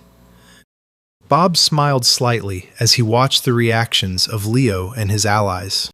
Leo made a bet to Bob that if his team and he killed the next boss first, Bob would agree to join their team. And if he and his team don't manage to take down the boss first, he will come to Bob's aid when he calls. Bob agreed to Leo's proposal, and they agreed to meet at the next bosses to decide which of them could handle the task first. Bob jumped off the monster's carcass. "Then see you at the next boss," Leo said, banging his fists. Bob looked a little embarrassed and added, "Good luck to you." Leo jumped off the monster's carcass and called his allies. "We need to hurry," he said. "Time is of the essence." Turning around and heading towards the exit of the hall, Bob raised his hand up and noticed that time had stopped. Leo, slightly surprised, asked what that meant. The main character replied, "We are not on an island, but on a living creature. And these monsters were just parasites," Bob added. "So this boss was the king of parasites," Leo said after looking at the carcass. "And to get rid of the parasites, the creature had to dive underwater, and then the salt water would kill the parasites. But now that they were dead, the countdown stopped," Bob explained and turned around. The two characters on the surface looked on in surprise as the countdown suddenly stopped. They were fighting the orcs on the surface when the countdown suddenly stopped. The sword quickly plunged into the red orc's head, cutting off his battle cry. Bob dumped him. The sword hit its target with precision. The other orcs looked at each other warily, sensing the growing threat. Bob, pulling the sword from the orc's corpse, was intently assessing his next target. His eyes radiated a fiery light, preparing for the next collision. The orcs, seeing Bob's power and determination, began to scatter in panic. The countdown has begun, and Bob realizes that time is limited and he needs to act quickly. Lightning flashed brightly, striking the mountain and illuminating its surroundings. At the top of the mountain, the heroes gathered, ready to face a new challenge. Thea and Henry watched as the heroes gathered at the top of the mountain, their eyes following every move. Some of the heroes already looked significantly stronger. Their armor and weapons were more impressive. Meg walked up to Henry and Thea, looked around carefully, and said that not everyone would survive. They stood on a hill and watched what was happening below. Leo approached them, his face focused, and his eyes sparkling with determination. He said that it looked like everyone was getting ready for the final stage. Henry noticed Bob among the crowd and turned towards him. Bob walked confidently towards the heroes, his cloak fluttering in the wind, and every step he took exuded confidence and determination. The protagonist activated his skill and carefully studied his potential allies, assessing their strength and abilities. He noticed that the flow of mana in Henry and Thea had changed. They had become stronger. Leo greeted Bob with a slight smile and noticeable interest, his voice laced with respect and hidden rivalry. The character asked, "Are you still going to go to the boss alone?" To which Bob replied that yes, he preferred to act alone, as he had his own goals and methods that suited him better. The man in black offered to join Bob, believing that his skills and strength would be a great addition to his team. Leo was instantly enraged when he saw the black-clad character asking Bob to join his team. The hero snapped his fingers and lightning appeared out of nowhere. Frightened, people began to run away in panic in different directions, and soon there was a commotion around, with screams and running. Saying that time was precious, Bob headed towards the crater. "Very interesting," Leo said with a smile, watching Bob approach the crater. Bob jumped into the crater, consumed by the desire to quickly deal with the boss. The protagonist landed, and a notification appeared that you had entered the boss room. The spirit of the upcoming battle was in the air. A horde of orcs appeared before Bob, led by a huge serpent that slithered and hissed, demonstrating its terrifying power.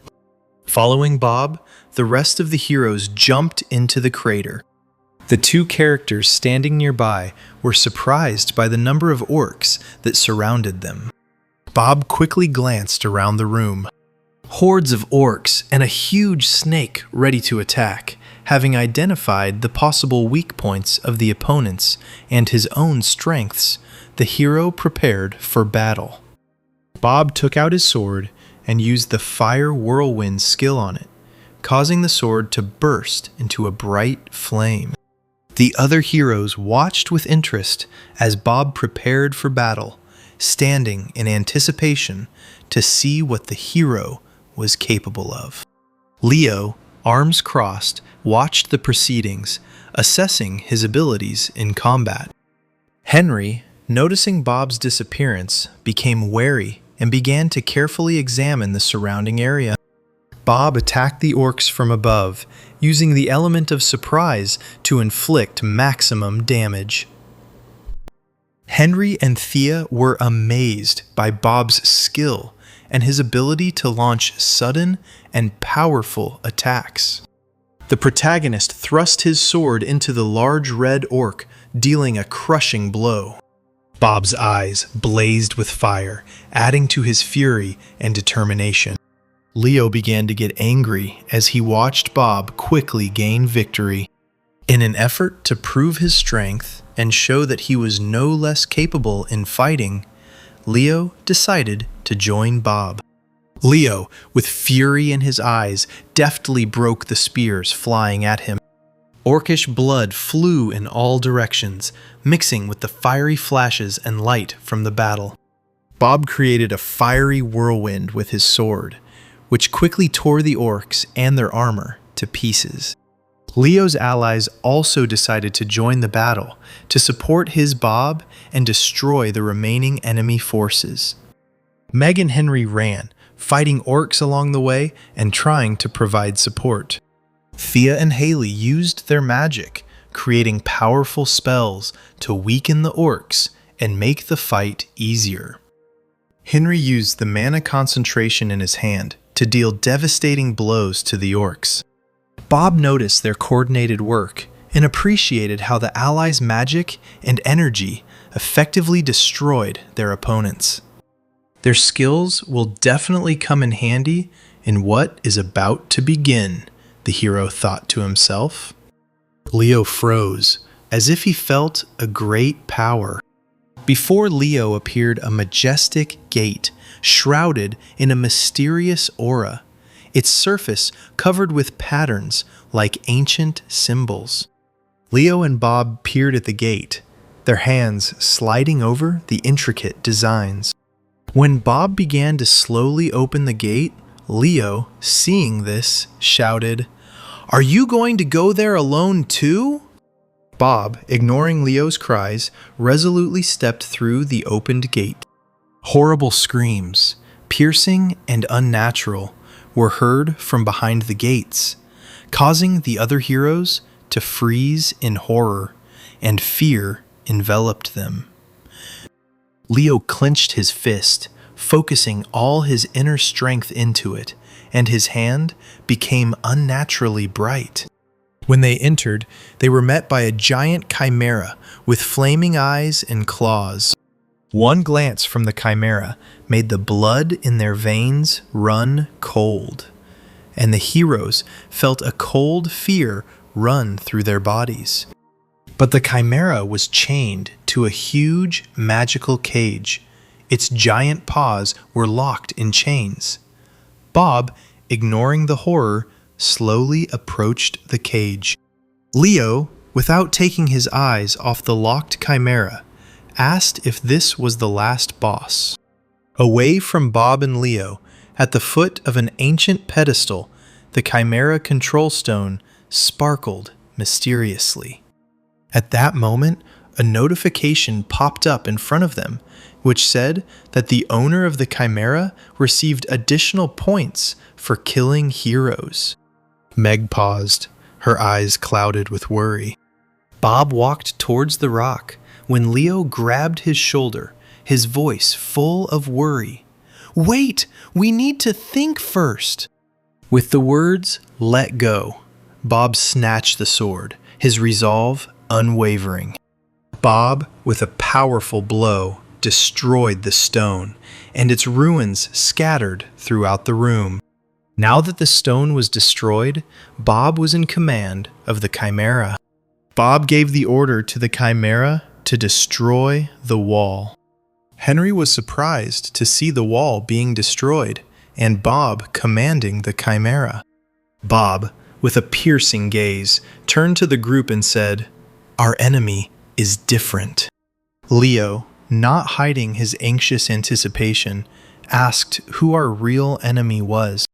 The main character, with a heavy sigh, replied, "This is the creator of the chimera. Whether to come with me or not is your choice." Bob headed resolutely inside the ruined wall. Henry, looking anxiously at Leo, asked what we were going to do. Looking forward with determination, Leo replied, "Let's follow him first." The heroes followed Chimera and Bob into the destroyed passage. The room they entered resembled a sinister torture chamber. Its walls were covered with dark marks and terrifying mechanisms. At the end of the room stood a mysterious silhouette in a cloak, his figure shrouded in darkness. Beneath the cloak lay a disfigured figure, his body covered in scars and distortions that told a story of long suffering and madness. The chimera, sensing his presence, growled. The character tried to stitch together body parts scattered across the table. "Don't kill the chimera, but come with it to me," said the creator of the chimera, turning to the heroes. With a grim smile, he added, "It's interesting. It seems you came in the middle of my work." The character looked at Bob and Leo appraisingly, his eyes gleaming with ominous interest. Leo's face turned red with anger, and he felt his patience running out. Leo, with anger in his voice, threw at the character, "You can try to control us, but remember one thing, we will not become part of your terrible games." Bob, noticing Leo's outburst of anger, calmly said, "Don't get excited, Leo. We need to keep our cool." The character watched them with ominous interest. The main character, pointing to his eyes, asked, "Do you recognize who they are?" Bob showed his eyes more clearly, trying to attract attention. The character, seeing Bob's eyes, exploded with rage, and the room filled with the sounds of battle. The protagonist repelled the character's attack using a fiery whirlwind, his hand blazing brightly as he created a powerful fire field. The heroes quickly prepared for battle and took up positions. The character, looking at Bob with blazing anger, shouted, "You are a relative of that monkey." Strange monsters began to emerge from the dark corners of the room, their bodies deformed and twisted into horrific shapes. Bob, using the chimera, broke through the monsters that tried to surround him. While Leo was fighting the monsters, his allies arrived.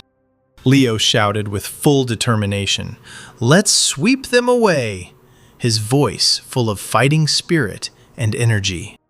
The battle began. The sounds of metal and magic rang out. Every blow, spell, and maneuver was aimed at breaking through the enemy ranks and supporting Bob. Each of them, despite fatigue and danger, continued to fight with incredible determination. Bob, with determination, quickly approached the character.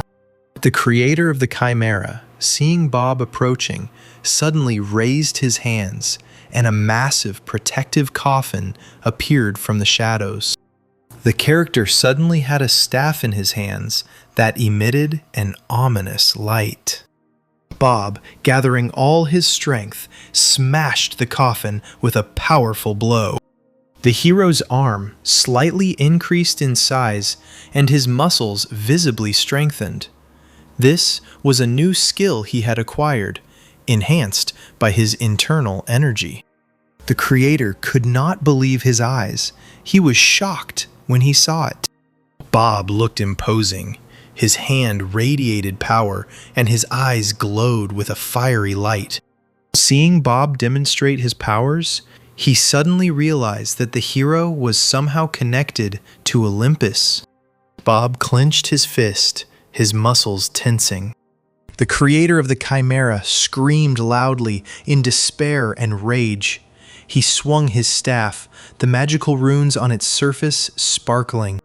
Bob, ignoring the character's furious waving of his staff, resolutely walked towards him. The character once again summoned a reinforced coffin, which appeared in the air, surrounded by powerful, protective magic.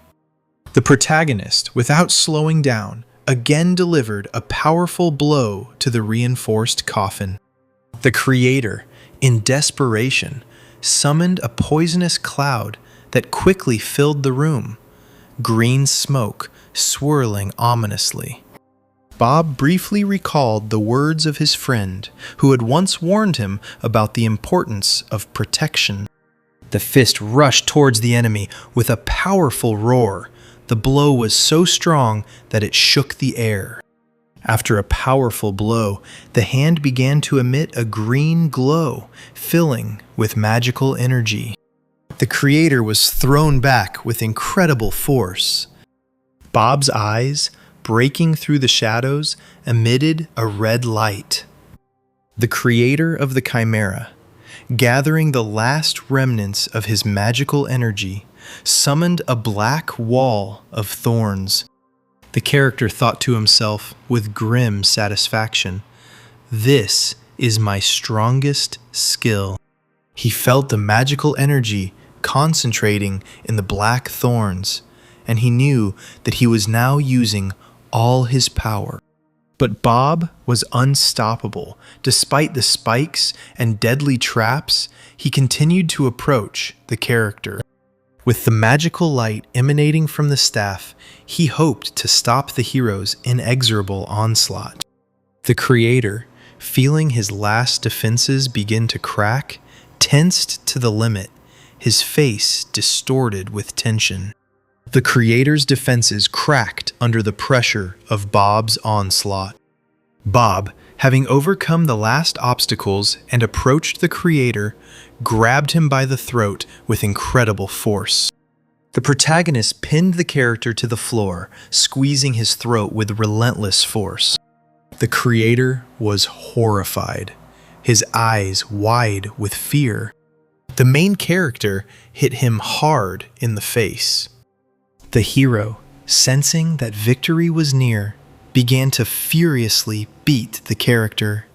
His eyes burned with fire, reflecting fury and determination, searching for the creator's vulnerability. In the midst of a furious attack, Bob suddenly remembered the monkey's words. "Use the power of your eyes in a moment of anger. With them, you can see everything," he told Bob. "Focus on finding weak spots and attack with precision," he continued.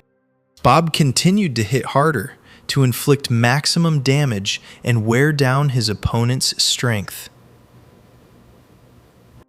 The creator, breathing heavily through groans and pain, said with difficulty, "I still will not die." Bob's eyes radiated a bright light that became even more intense with anger. The protagonist, focusing his gaze on the character, noticed vulnerabilities in his body. The hero quickly and decisively grabbed the creator's hand and pulled it out. The creator, sensing that his defeat was inevitable, began to beg Bob to stop. But Bob's determination and fury were so powerful that they left no room for compassion or doubt. Bob grabbed the creator's leg, pressing with incredible force. Bob's friend's words flashed through his mind again, giving him additional strength. Bob's thoughts were filled with the joy of victory. He felt a deep sense of satisfaction that he had finally achieved his goal and defeated the enemy. Bob stood before the creator's body. The character was defeated, his body lying motionless on the floor. The monsters summoned by the creator fell to the floor, their bodies immobilized. The other heroes, watching as the monsters summoned by the creator fell and lost their power, were surprised. "Relax, they won't be a threat anymore," Bob said. Thea, looking around and noticing the tension on the faces of her allies, asked if anyone was injured. Noticing that Meg looked particularly ill, Thea rushed to her to help. "That's all," Leo asked, turning to Bob with a tired tone. "Let's move away," Leo suggested, taking a step back. Leo looked at Bob intently, his gaze focused and penetrating. "Because of your choice, someone got hurt," Leo began, his voice serious. Leo asked if it was necessary to kill the creator. Bob, meeting Leo's gaze, answered with confidence, yes, it was necessary. Leo continued, with a slight anger on his face. "You could have broken the record without letting anyone down." The protagonist thought for a moment and remembered a battle from the past. He recalled how his choice then also required sacrifices and difficult decisions. Bob, deeply aware of his answer, said with a heavy sigh, "There was no other way."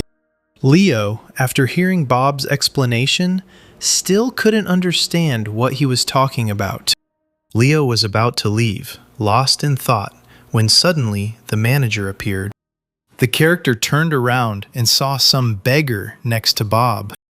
Bob, noticing the appearance of the Master of Ceremonies, said, "The Master of Ceremonies is here."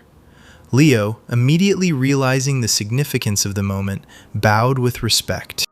The manager, looking at Leo with genuine anger, said, "You started from Olympus.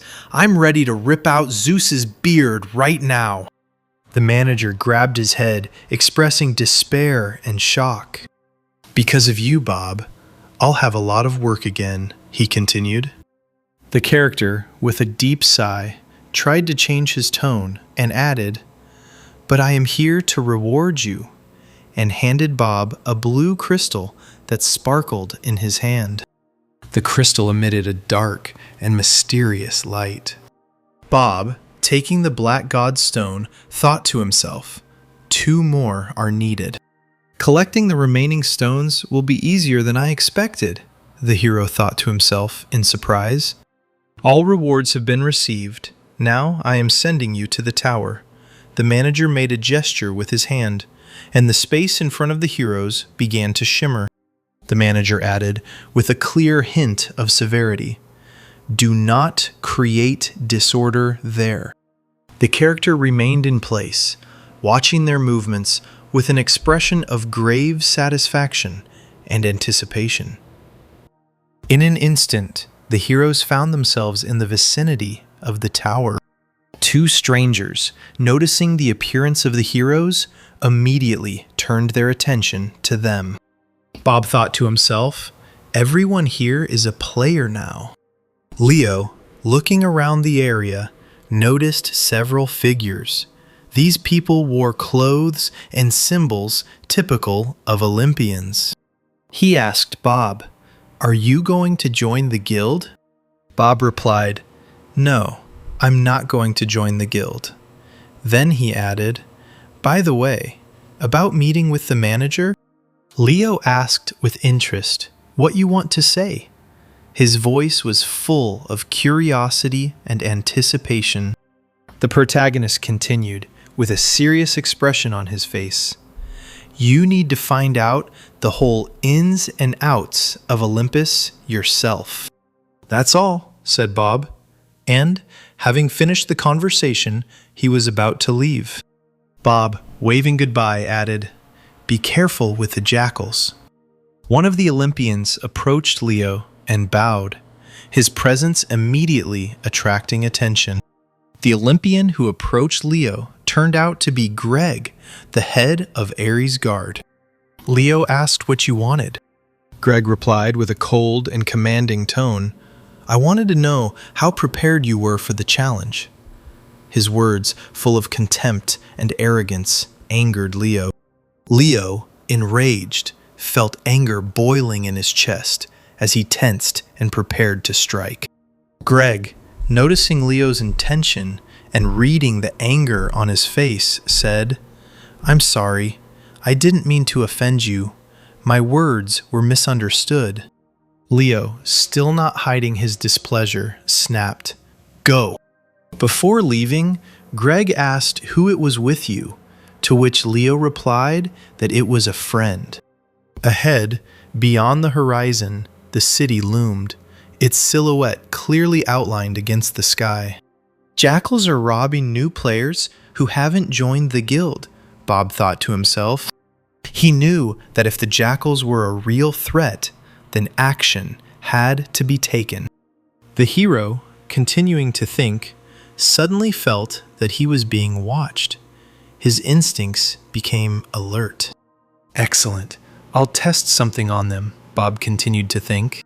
The observers wore wolf masks that hid their faces. These people were clearly planning an attack and were already preparing for action. Suddenly, as if he had vanished into thin air, Bob disappeared, and the observers froze in place, surprised and confused. The severed heads fell to the ground at different speeds. The jackals realized that they were facing something much more dangerous than they expected. One by one, Bob methodically and mercilessly eliminated the jackals. Bob grabbed one of the jackals, his hands squeezing his opponent tightly. The protagonist removed the mask from one of the jackals, revealing a frightened, red-haired man underneath. "I have a question," the hero said in a firm and decisive tone. Bob swung his arm, preparing to strike. The protagonist struck under the pressure of pain and threats. The character, overcome with fear, shouted, Okay, I will answer all the questions." Bob, keeping the tension in his voice, asked where to find Cloudless.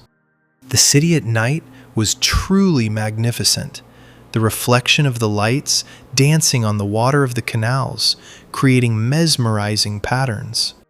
The main character was sitting in a cozy restaurant located on one of the crowded streets.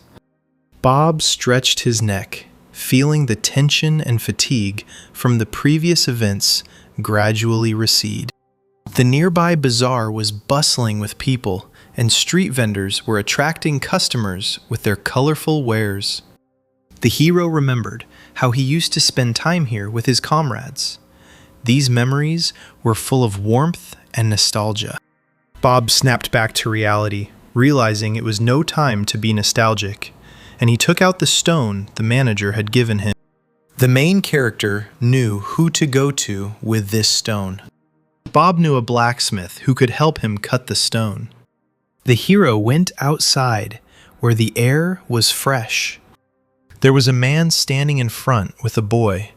He was holding the boy as if protecting him. Without stopping, Bob walked past the man and the boy. Suddenly, the hero felt a knife pressing into his back. Bob deftly threw down the stranger who was trying to attack. Other gang members ran up, ready to support their comrade. Bob quickly dealt with the rest of the gang members using his skills and strength. He told them not to rob anymore and left, leaving behind tired and battered bandits. A blacksmith's sign hung on the house, decorated with an image of a hammer and shield. It swayed in the wind, creating a slight metallic sound. Bob stepped inside, and the warmth of the forge enveloped him. The blacksmith was muscular, with gray hair that was striking. Despite his age, He looked strong and full of vitality. He asked Bob, "Are you lost?" Bob, looking at the sword, replied that he had come specifically for it. The hero took the sword, examined it, and said that it was of poor quality. At this, the blacksmith frowned, his face becoming tense with displeasure. The blacksmith took the hammer, and his eyes lit up with fire. He asked Bob where he came from. Bob took out a sphere with the number 1 on it. The main character took out the crystal. The blacksmith, seeing this, looked at it closely and became interested. The blacksmith peered into the crystal with deep interest. His eyes filled with curiosity as he followed the play of light. Bob asked if the blacksmith could work the crystal. "Even after you saw the lousy goods of this forge, you are ready to entrust it to me?" the blacksmith asked with surprise. The protagonist answered yes, to which the blacksmith, with displeasure and disgust, said, "He's crazy," and turned around. Bob picked up the sword again and examined it carefully, checking every detail thoroughly. He said that the sword might be bad, but the blacksmith's handwriting could still be seen. The character looked at the hero with unexpected interest. "What are you doing?" he asked, looking at Bob with obvious surprise. The blacksmith, after a pause, finally agreed to take on the order, his face gradually filling with determination. Patrick, that was the name of the blacksmith, put forward the condition that no one should know about the order. Bob agreed, promising to keep the secret. Bob sat and dined in the tavern, enjoying the comfort and taste of the food. Leo sat down next to him, smiling. "I've been looking for you for a long time," he said, sitting down at the table and pouring himself a drink. "Give me your number already," Leo demanded comically. "I didn't think a man would shoot my number," Bob replied. A waiter approached them, holding a tray in his hands.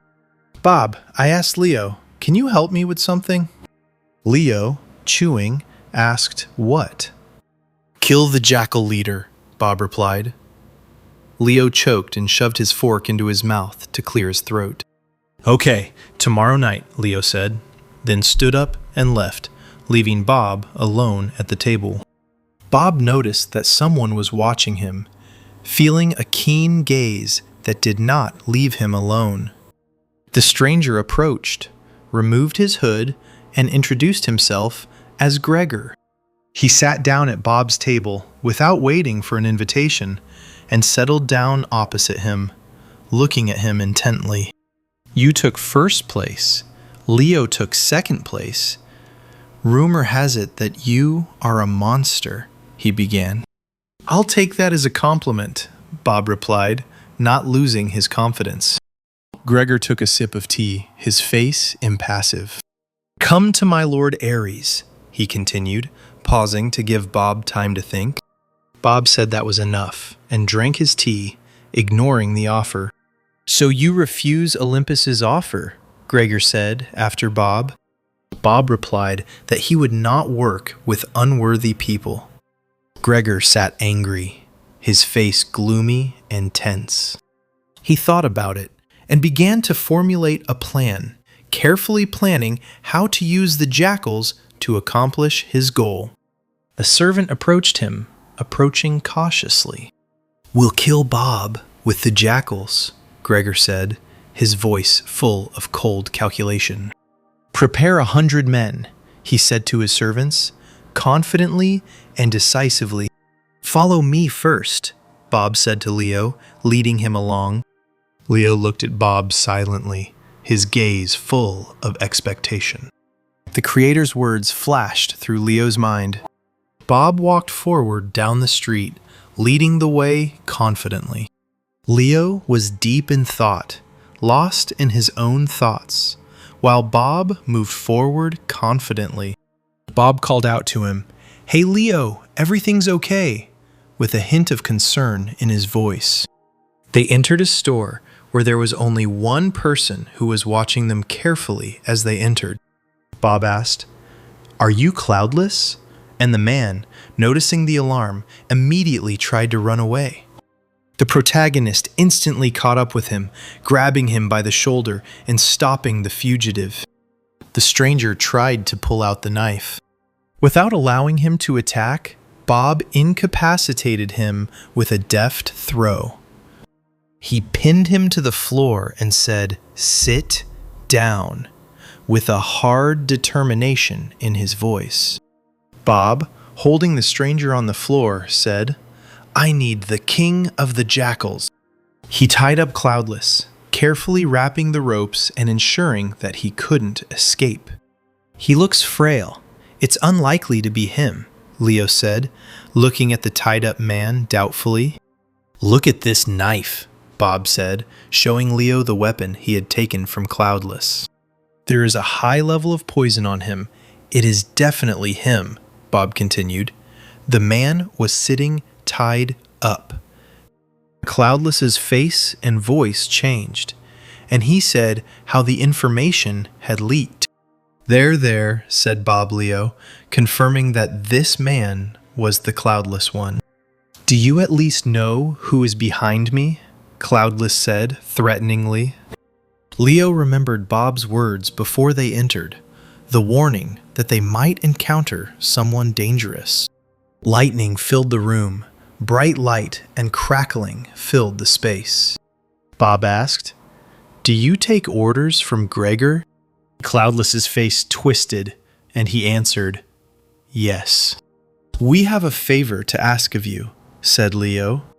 Bob continued, "Gather all the jackals and come to the designated place by midnight, and then Olympus will reward you." The main character asked, "Can you handle it?" His voice was full of confidence. Bob thrust the note at Cloudless without letting go. "Come on," Bob said to Leo, pulling him toward the exit. "Maybe you should explain everything," Leo began when they went outside. "You want me to believe that the jackals and Olympus are cooperating?" Leo continued. "Believe it or not, it's your business," Bob answered. "But you heard it all yourself." The next day, Bob was waiting for Leo at the city gates. "If you had stayed a little longer, I would have gone alone," Bob said when Leo finally approached. "I have thought about your words. Even though Olympus was my home, I must know everything," Leo said, deciding to go with Bob. A vision of his mother flashed through Leo's mind, her image full of love and wisdom, reminding him of the importance of the decision he had made. After talking a little more, they decided to hit the road. "There should be no jackals," Leo said, assuming his fighting form. Meanwhile, not far from the city, jackals gathered in a cave, preparing for their plan and discussing the details of the upcoming conspiracy. The chief of the jackals asked if everything was in place. His voice was stern and demanding. One of the jackals coughed, attracting the attention of the leader. Everyone gathered and raised their heads, listening attentively to the chief, Cloudless, who stood before them. He raised his sword and, greeting everyone, said, "Today we will change the course of events." Everyone raised their hands in the air, rejoicing and welcoming the upcoming changes. 2 more masked men appeared. "These are our patrons from Olympus," said the chief. He bowed to them and greeted them. The chief handed them a wad of Asgardian money, declaring that this was payment for your help, and that it would be the beginning of a great alliance between us. One of the strangers took the money and remained silent, his face remaining hidden behind a mask.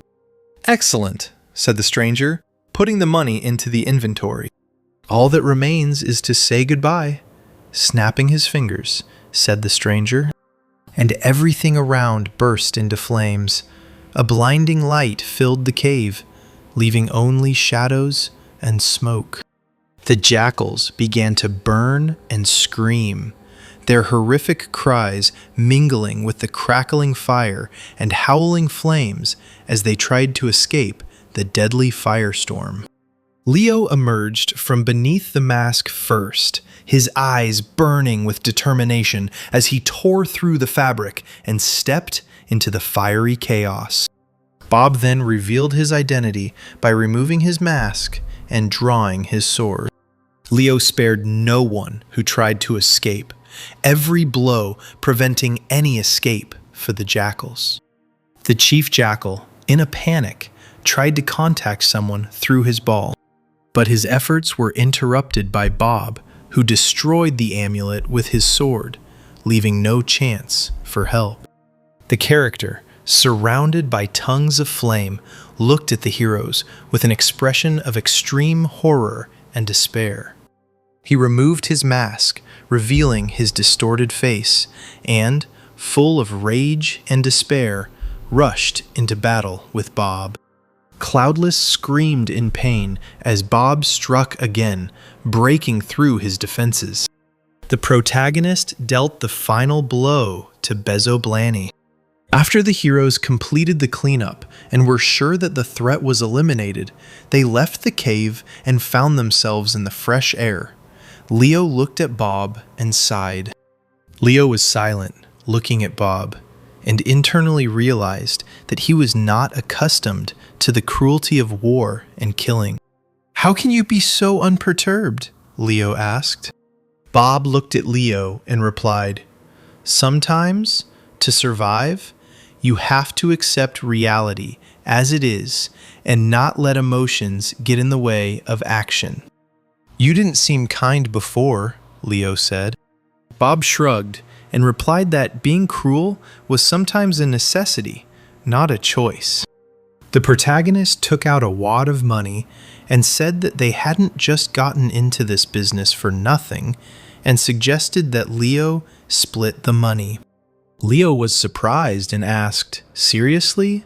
Do you really feel that way about this money?"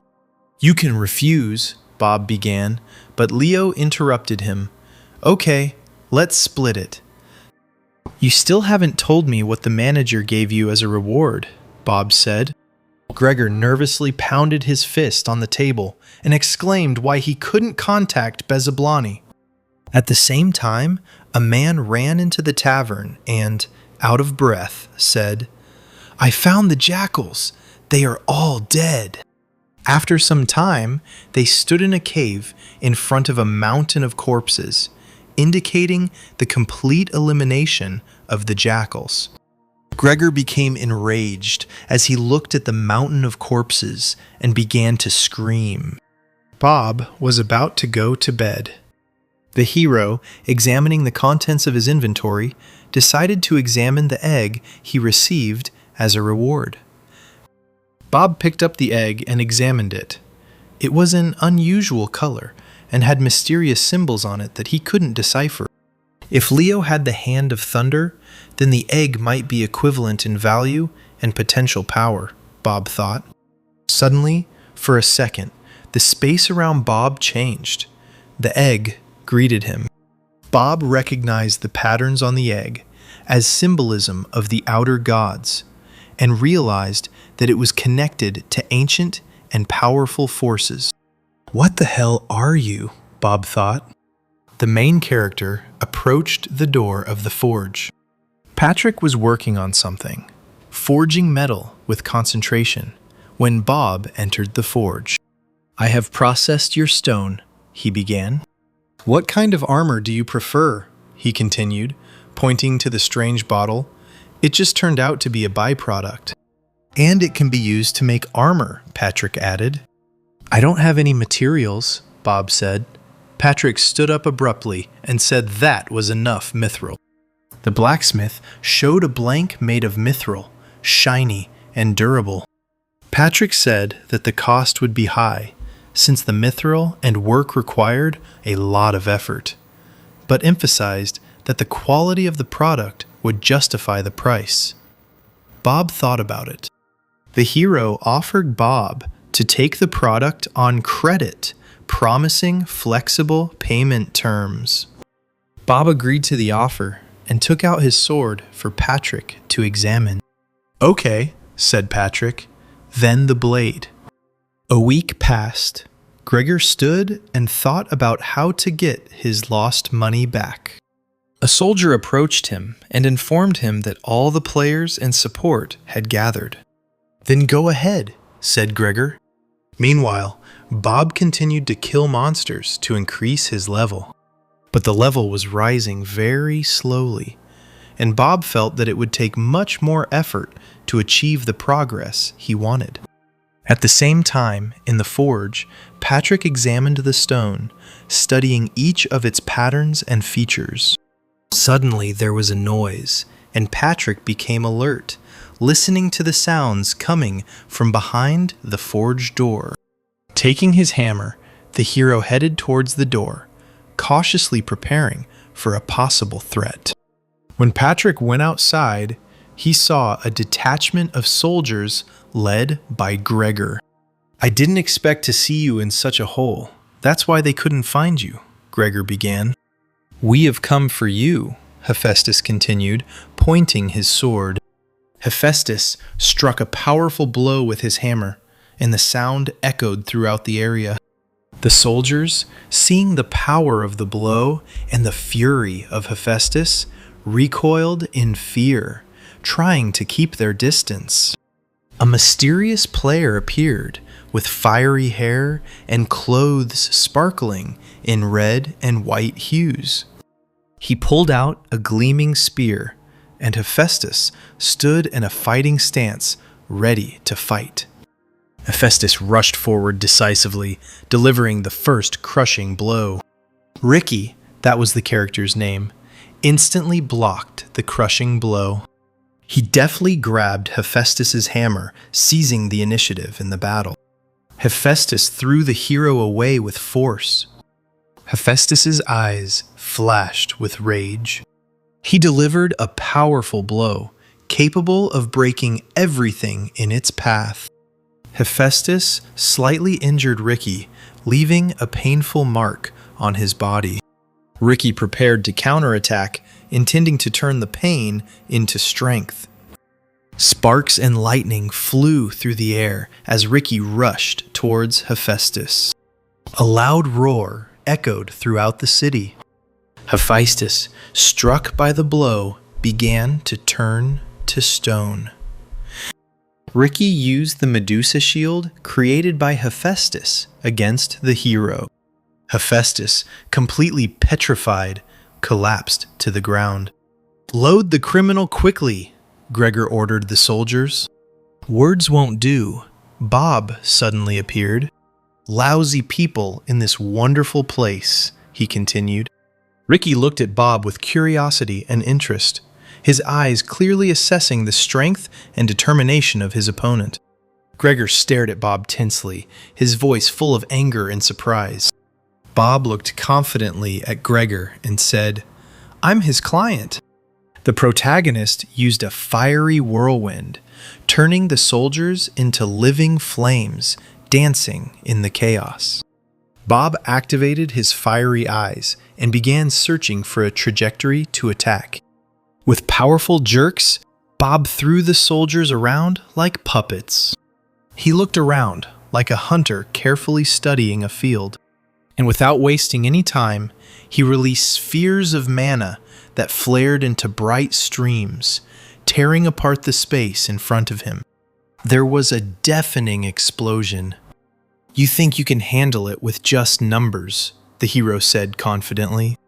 The soldiers rushed towards him like a wave, unaware of the formidable power they were about to encounter. The hero activated a giant fire, and his eyes sparkled with rage, reflecting a power capable of consuming everything around him. Bob looked around to see if Hephaestus had awakened. Ricky broke through the blazing fire and stabbed Bob. Bob gathered his strength as he wiped his face.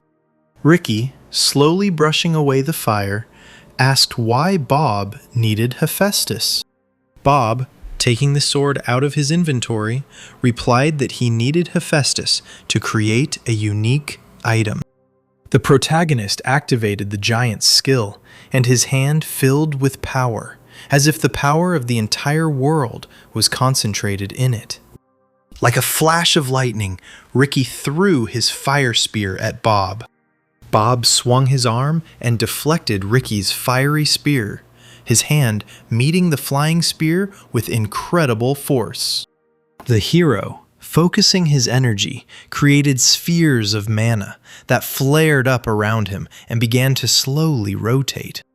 With a scream, Bob released mana spheres at Ricky. Ricky stood, his hands shaking, holding tightly to his shoulder, from which blood was streaming, drops of which fell to the ground. Bob activated the giant's power again, and a powerful aura wrapped around his hand. But before Bob could fully compose himself, Ricky, with force and speed, dealt him a powerful blow, his fist cutting through the air and crashing into Bob. Bob coughed up blood, and red drops came out of his mouth. Ricky put all his strength into that punch. The hero was thrown back by a powerful blow and, like a projectile, flew through the air, breaking through the wall of the forge with a deafening roar. I seriously underestimated him, Bob thought to himself, feeling the pain pierce his body. He's going to be tough to deal with, Bob muttered, looking around the ruined walls of the forge and clenching his jaw. Good job, Gregor said, approaching Ricky. A strange sound came from the hole in the wall, like the mysterious whisper of ancient shadows. Suddenly, a blue light burst out of the hole, tearing apart the darkness like a flash of mysterious energy. Bob came out of the forge, and in his hand, the stone that Hephaestus had been working on sparkled. The stone shimmered with a mysterious light, as if it contained a mysterious power. "Don't interfere," Ricky said, his voice stern and commanding. Bob stood, his eyes glowing with fiery light. In one hand, he held a dark stone, shrouded in a mysterious glow. In the other, a sword. "Where are you going?" Bob asked, launching manospheres at the soldiers. Bob grabbed the petrified Hephaestus. "Kill him," Gregor ordered the soldiers, and at his command, the soldiers, like an uncontrollable avalanche, rushed towards Bob. Bob used the dark stone, and a vortex of dark energy erupted around him. The soldiers were destroyed, their bodies collapsed, and their eyes, filled with the light of dark energy, flickered with an unnatural light. Ricky, gathering all his will, decided to kill Bob at any cost. Bob fought the soldiers, each blow of his sword scattering the enemies. Ricky braced himself for the attack, his body tensed like a spring ready to spring forward, his eyes focused on Bob. Bob was ready to defend himself, his body in a stance, his sword and dark stone at the ready. Ricky spread his arms wide, his gesture like the spreading of huge wings, and magical energy began to flow from his roar. Bob squeezed the stone in his hand, his fingers wrapping around it like a powerful vice. They clashed, and a powerful explosion ripped through the center of the collision. A huge wave of energy and sparks erupting from the epicenter, throwing Bob and Ricky back. Bob was unconscious, his body lying lifeless among the rubble. Gregor, noticing this, decided to take advantage of the opportunity. But Hephaestus intervened, and the curse was finally lifted from the petrified body. "Get away, you brat," Hephaestus said angrily, his voice like thunder. "I'll finish you off," Hephaestus shouted. Gregor got scared. Hephaestus swung his hammer, his muscles tensing like steel springs. But the floor manager intervened and stopped Hephaestus's hammer. The steward pushed Hephaestus's hand away, as if deflecting a blowing gaze wind. Ra the disputant looked at the Olympians, with a menacing gaze. Gregor was shaking with fear. His body was shaking. His face was pale, and his eyes were full of horror. The manager flicked the helmet off Gregor's head, sending it flying to the side like a projectile. The character touched Gregor's forehead with his finger, a gesture that was a reminder of greatness and power. And Gregor, feeling the touch, understood that every word he had to convey to Zeus would be carefully checked and weighed. Hephaestus smiled, and his smile was full of shadow and irony, like the night's glow. The final fight scene was the last thing Bob remembered. Bob began to come to his senses, lying on the bed, his body surrounded by soft light shining through the curtains. Hephaestus hovered above him, his face seeming to float in the air. "Are you okay?" Hephaestus asked, his voice deep and concerned. "How did it all end?" Bob asked, his voice worried. "Everything is fine," Hephaestus replied, his voice calm and confident. "Thank you, but go to the hospital," he continued. Hephaestus took the pickaxe, and his hands gripped the handle tightly. He said that his name was not Patrick, but Hephaestus. Bob wasn't surprised. He knew who he was. "In gratitude, I'll make you a better blade," Hephaestus continued. Bob was delighted, his face lit up with a slight smile. The main character got out of bed and, with a slight smile on his lips, said, "I'll wait." Time passed. Bob fought with the gorillas. "The stone is strong," Bob thought to himself, feeling his hand fill with power and heaviness. But it was difficult to control it constantly. The stone, despite its strength, exerted continuous pressure and resistance, requiring more and more concentration and effort from Bob. "I need to get stronger," he thought, realizing that his current efforts and control over the stone required much greater skill and power. Bob entered the forge. "Judging by the silence, you finished," the hero began. "Yes, everything is ready," Hephaestus answered, his voice confident and satisfied, and he handed Bob the box. Bob shook the box, trying to understand what was in it. The sound of the contents was soft and mysterious. "We agreed on a blade," Bob said. "Is this a surprise box?" Bob asked, when Hephaestus insisted that he open it. Bob opened the box and found a glove inside. He carefully tried it on. Its material hugged his arm perfectly. There was a slot in the glove into which the stone could be inserted, Hephaestus said. Bob was delighted. His eyes sparkled. "Here is a blade for you," Hephaestus continued, handing Bob an elegant sword. The hero took it. The handle was decorated with intricate engravings, and the blade sparkled like frozen light. Bob called it the Dark Knight Sword. Hephaestus has such a poor taste in names, he thought to himself. The protagonist was pleased, his face glowing with satisfaction as he hung the sword on his belt. "Are you planning to go up further?" Hephaestus asked curiously. "Yes, I want to overthrow Olympus," Bob answered. Hephaestus raised his eyebrows in surprise and said, "Really?" "Okay, go. I won't see you out," Hephaestus said after Bob, and the hero went out into the street. A dry farewell, then as now, Bob thought to himself. Fragments of the past flashed through Bob's mind. Bob bowed to the forge door as a sign of respect and farewell. The Colosseum's test supervisor, Shuri, sat at the table. Shuri took a bite of the chocolate, each piece melting on her tongue. Shuri studied Bob's file, her gaze sliding like that of a scientist working on an important discovery. Came alone to the test, Shuri thought to herself, her gaze lingering on Bob. Well, let him try as much as he wants, she said to herself.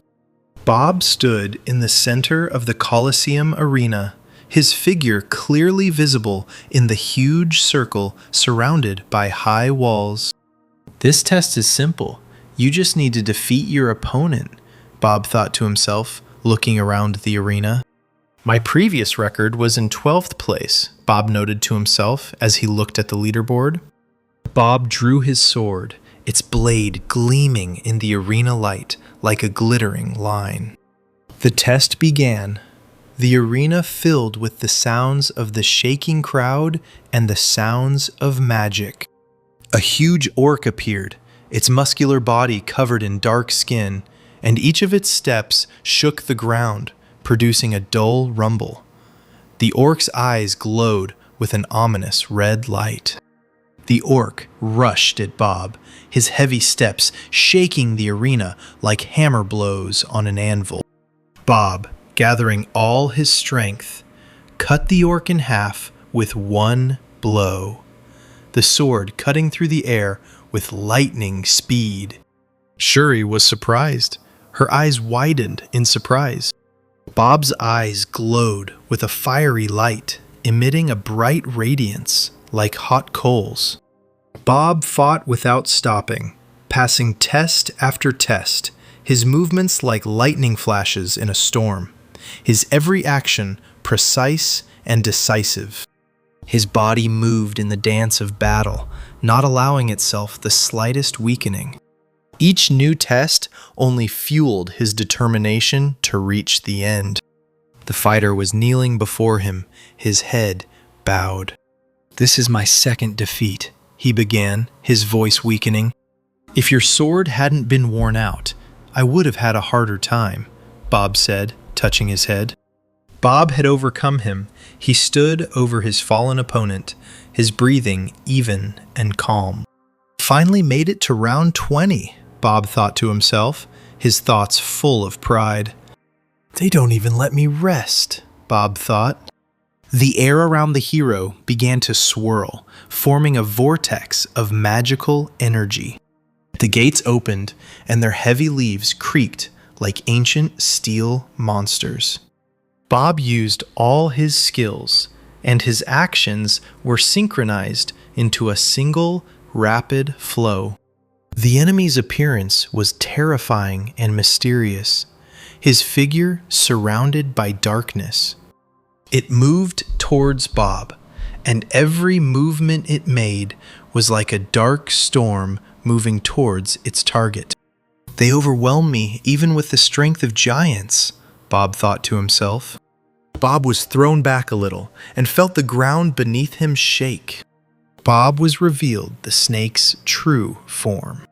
His body began to distort and change, turning into a writhing, scaly mass covered in black and pink hues. "What a great opponent," Bob thought to himself, smiling slightly. The serpent was as huge as the sea. Its huge fangs looked like sharp blades, ready to tear apart any obstacle, and its eyes emitted a fiery light, like two glowing torches in the night. This light created a feeling of heat and power, ready to defeat any enemy. He charged at Bob, his fangs flashing through the air with terrifying speed. Bob dodged with lightning speed, his body sliding to the side. "I can't make mistakes," Bob thought to himself. Bob began to run like lightning, leaving only a shimmering trail behind him. The wind tore through the air around him, creating a feeling of inexorable power and speed. The snake was about to crush him, and its massive body unfolded like a giant wave. The hero jumped above it and flew over the massive body of the snake as it tried to grab him. Bob concentrated his power into the blade, and his sword glowed with a bright, blinding blue light. He struck, and the blade cut through the air with a bright flash. The snake dodged, wriggling, using its flexibility and speed. Bob's eyes began to calculate the trajectory, their light becoming more intense. Shuri watched this spectacle, her eyes glued to the arena. She studied every movement of Bob and the snake. Her face remained calm, but inside, she was absorbed in what was happening in front of her. The arena was in chaos. The air was filled with sparks and explosions of energy. Every blow and maneuver created a storm of light and shadow. Shuri couldn't believe it when she saw it. Her eyes widened in surprise.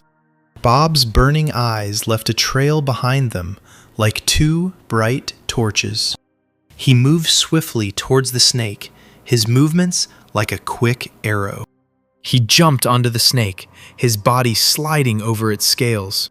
The protagonist concentrated the power of the giants in his hand, and its muscles tensed to the limit. Shuri tensed, her body frozen in anticipation. Bob aimed for the only place on the snake's body where there were no scales, a thin, vulnerable area hidden among its armor. The power accumulated, creating a magical field around his hand, filled with seething energy. The blade, surrounded by bright light, pierced the vulnerable spot on the snake's body. The snake fell, its massive body collapsing to the ground. Bob pulled the blade from the snake's body like a master completing a complex work. He pulled the sword back, and a light cloud of energy, like a jet of steam, burst out of the wound. The scales, which had recently sparkled, now froze in motionlessness, and the fiery light in his eyes went out. Bob passed the final test, and the arena fell silent. Shuri approached him. Her steps were quiet. "Did you know about the snake's weak spot?" she asked, her voice laced with curiosity. "No," Bob replied, pointing to his eyes. "I used my abilities." "Well, that's interesting," Shuri said, her face expressing respect and interest. "I have something to give you as an additional reward," Shuri said, her voice serious. She reached for one of her blades. "The manager said to give it to the one who kills the snake," Shuri continued, as Bob took the sword in his hands. Bob examined the blade and his face changed when he noticed that it was broken. "What's going on?" he asked in surprise, his voice full of bewilderment. "Well, okay," thought Bob. "The main reward is the snake's heart."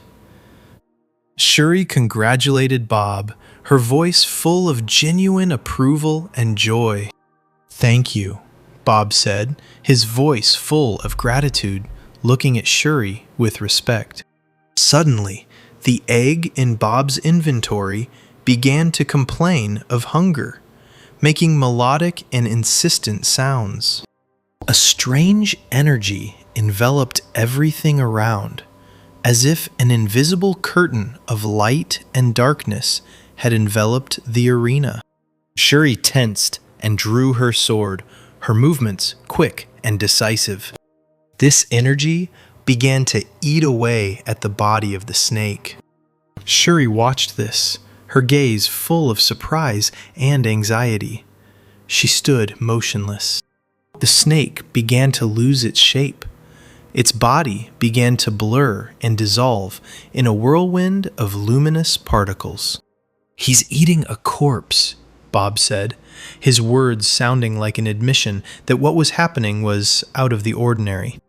The scales, once glittering, were now crumbling into pieces, which were absorbed by a strange energy.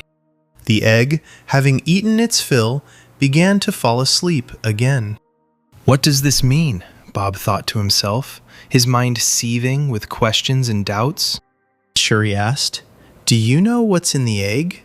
Bob, a little embarrassed and still worried, replied that he didn't know. "Okay, I won't divulge anything that happened here," Shuri said. "It was nice to meet you," Shuri said, extending her hand in a friendly gesture. Bob, taking her hand, saw her silhouette in the past. They shook hands and said goodbye. A week later, Bob was already taking the maze test. The main character simply broke through the walls and exited the labyrinth.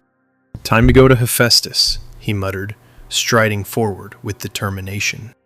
Hephaestus watched, sweat dripping down his body, his eyes following every movement. Bob walked into the forge, a slight thrill from the hot air and the sounds of the forge surrounding him. "I came for my order, Uncle," Bob began. "I asked you not to call me Uncle," said Hephaestus. "Wait there, I'll finish soon," he added. "Answer quickly," said Hephaestus, his voice full of animation and interest. "Aren't you hot?" he asked, glancing at Bob. Bob smiled back, his expression calm and confident. Hephaestus, noticing this, asked him how Bob was going to proceed further. "Your blade is ready," Hephaestus said, proudly showing off the completed piece. Bob picked up the blade to examine it, his eyes bright with admiration as he ran his fingers over the smooth surface of the blade, testing its balance and edge. "I like it," Bob said, carefully placing it in his inventory. Bob paid for the work, giving Hephaestus the amount they had discussed. Hephaestus accepted the money with gratitude, his face lit up with a satisfied smile. "I'll be back, Uncle," Bob said, his voice full of confidence and friendly warmth. After a while, Bob headed towards the portal, its glowing opening, beckoning and drawing him to new adventures. "Finally, I'm going to Murim," Bob thought to himself, his thoughts full of excitement and anticipation. Various people invited new players to join their guild, and they enthusiastically talked about their achievements, opportunities, and advantages. The surroundings were bustling with people discussing their plans, noisy groups preparing for the next challenge. No different from a bazaar, Bob noted to himself, watching the bustling activity around him. A character in beautiful clothes approached the hero. His outfit sparkled and shimmered. The character had a sword on his back, exquisitely decorated and clearly of high quality, and he greeted the protagonist with a slight smile. He invited Bob to join his clan, but Bob, without hesitation, responded with a sharp refusal. The character drew his sword, its blade glinting in the sunlight. "Texting a player who has just risen will reflect poorly on the clan's reputation," Bob said, his voice firm and confident. "It's too late to beg for forgiveness," he told Bob, his voice full of confidence and defiance. Bob stepped forward. "I didn't intend to," he replied. His voice was calm. "And since you behave like this," the hero continued, "nothing can be done." Despite the tension of the moment, Bob looked calm, his face expressing inner calm and determination. The character was frightened and thought to himself that this was a look full of determination and confidence. A second later, he fell to his knees, his confidence gone, leaving him in front of Bob in a dejected position, the sword slipping from his hand. He rushed to run through the crowd, his movements abrupt and panicked. He thought to himself, "What a shame," feeling the shame of his defeat and flight. 10 days later, Bob was running through the forest, his movements quick and focused, the silence of the forest broken only by the sounds of his footsteps and the cracking of branches under his feet. Finally, he reached the heavenly mountain. The high, majestic peaks towered before him, their tops lost in the clouds. The slopes of the mountain were covered with green forests and rock formations, creating an impression of inaccessibility and ancient power. He had to hurry, Bob thought to himself, his gaze determined. He felt like time was running out, and every second counted. It was already dark when Bob continued on his way, enveloped in the silence of the night and the soft light of the moon. Bob felt that someone was watching him. His instincts became more acute with each passing minute, and in the darkness of the forest, he could distinguish subtle movements and sounds. "You don't need to follow me," Bob shouted. "I'm not your enemy," he continued, trying to convey that his intentions were peaceful. "There's a heavenly demon cult base nearby," Bob continued, his voice sounding convincing. "It didn't seem like he was lost," they whispered in the bushes. Their voices were barely audible, but full of anxiety. He knew where he was going. A group of people in blue kimonos emerged from the forest, their movements coordinated, their robes shimmering in the moonlight, creating an impression of mystery and discipline. Right stood out from the rest, a pureblood of the divine cult, his kimono adorned with red embroidery, creating a contrast to the simple robes of the rest of the group. "If you want to join us," Wright said, his voice deep and commanding, "tell me what floor you're from, and show me your skills." "My name is Bob," the hero began, his voice firm and decisive, "and I have come to pass the test of the heavenly demon cult." "You should probably know why players are avoiding our challenge," Wright said, and began to move along the forest path, gesturing for Bob to follow him. "Because the probability of passing it is extremely small," answered Bob. Wright stopped and turned to him, incorrectly.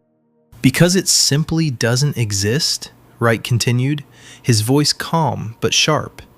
"No one has ever passed the test." Wright pointed to a narrow path, almost hidden among the dense thickets. Bob entered the domain of the heavenly demon cult and immediately felt a change in the atmosphere. The surrounding nature seemed to have changed, as if the forest itself had become a part of this mysterious and powerful cult. There were 6 paths in front of Bob. "Be careful," Wright warned, his voice serious. "If you take the wrong path, no one will find you." Wright and his men began to pack up and leave. Bob activated the Flaming Eyes skill, and his eyes flashed with a bright, fiery light. "I've been at the crossroads more than 10 times already," Bob thought to himself. "How long this road is."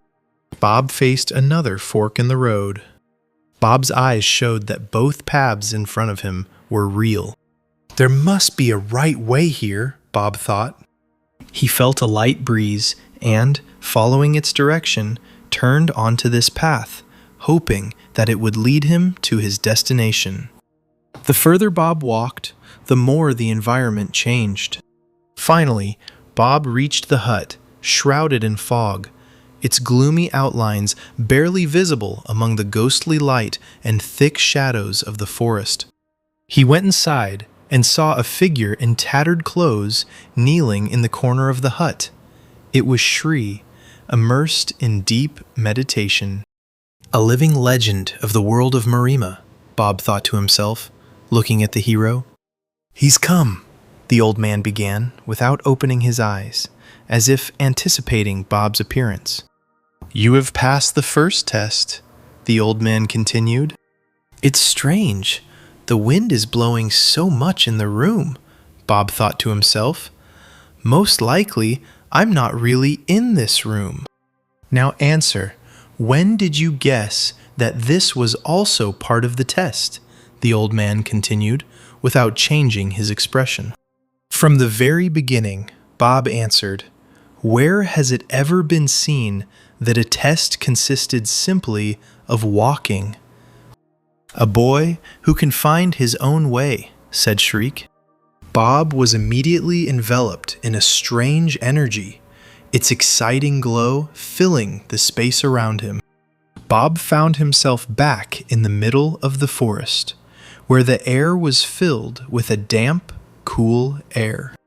Bob then found himself in an ordinary village, where peaceful, lively locals were going about their daily business. "How did you end up here?" Wright said through gritted teeth, looking at Bob incredulously. "Got there first," Bob replied, looking calmly at Wright. "And how I passed doesn't matter," he continued. "The divine cult provides lodging for the subject. Let's go quickly. I'm tired from the road," said Bob. Bob washed his face with water to refresh himself after a long and tiring journey. He sat in the bath, immersed in hot water, enjoying the relaxing warmth. If the test were easy, there would be plenty of people willing to take it, Bob thought, lost in thought as the warm water relaxed his muscles.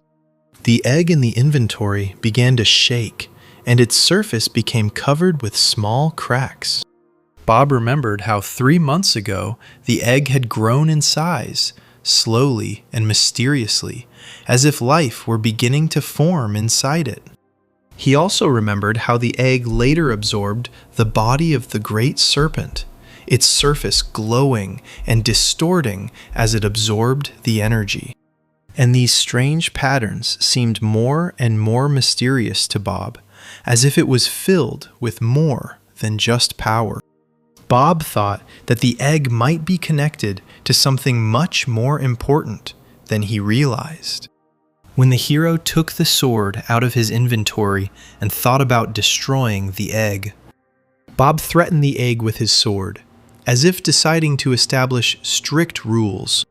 Then the egg began to move in fear, making shrill sounds as if expressing fear of the possible threat emanating from Bob's sword. It felt its helplessness and recognized Bob as its master. It froze, as if submitting to his will. Bob carefully lowered the egg into the bath, letting the warm water envelop it. The egg bobbed gently in the water, as if calming down. Bob asked with a smile if he liked it, and the egg rocked slightly in the water and gave a smooth nod, as if answering his question. "Tell me something," said Bob, but the egg shuddered slightly and fell asleep again. The Divine Sky Demon Cult seemed to be interested in making the trials challenging and unique, Bob thought. The 4 lords sat in council, their eyes focused on the discussion of one important matter that could change the course of events in their world. The Lord of the Spear began. For the first time since the Lord of the Blade, there was someone who dared to challenge the trials. The Lord of the Fist continued. It was 34 years ago when the Lord of the Blade last showed such determination. Lord Dao continued to explain who this Bob was, what goals had led him to our cult test, and what powers he concealed beneath his simple appearance. The Blade Lord interrupted the discussion. "Enough of this useless chatter. Tell me about Bob, who he is, where he came from, what skills he has, and what we know about him. It's time to get to the point and understand what we are dealing with." The lords began to discuss Bob's records and achievements, and one of them suggested testing him personally to get a full picture of his abilities. The lords decided that the first one to begin testing Bob's abilities would be the Lord of the Spear, his task being to test Bob's heroic skills and assess his strength. A crowd of spectators gathered, waiting for the test to begin. Bob's figure appeared at the temple gates, his appearance imposing and confident. The Lord of the Spear and the Lord of the Fist cast sharp glances at Bob. The lords exchanged glances, and their eyes reflected interest and strong spirit, they noted. Bob glanced at the 4 lords, their imposing figures and powerful auras filling his field of vision. They will conduct the second test, Bob thought to himself. Pierce was ready to go into battle immediately, his determination palpable in every movement. Pierce volunteered to test Bob's strength, asking the lords' permission. "We agree," the lords replied, and Pierce headed towards Bob. "This doesn't sound like a formal test," Bob countered, clearly unhappy that Pierce had arbitrarily nominated himself as his opponent. "True," the Blade Lord noted, "and as a reward, we will give you one of the medicines of the heavenly cult." "Is that okay with you?" the Blade Lord asked, looking at Bob. "That suits me," Bob replied, drawing his sword. Pierce braced himself for battle, his muscles tensing as he took a fighting stance, preparing for the fight. "Your reward will be a scarlet pill," said the Blade Lord. The lords watched every move closely as they watched the test begin. Bob thought to himself, "This is a welcome party.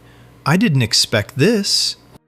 Pierce, preparing to begin the fight, asked Bob, "Have you passed the first test of the heavenly demon?"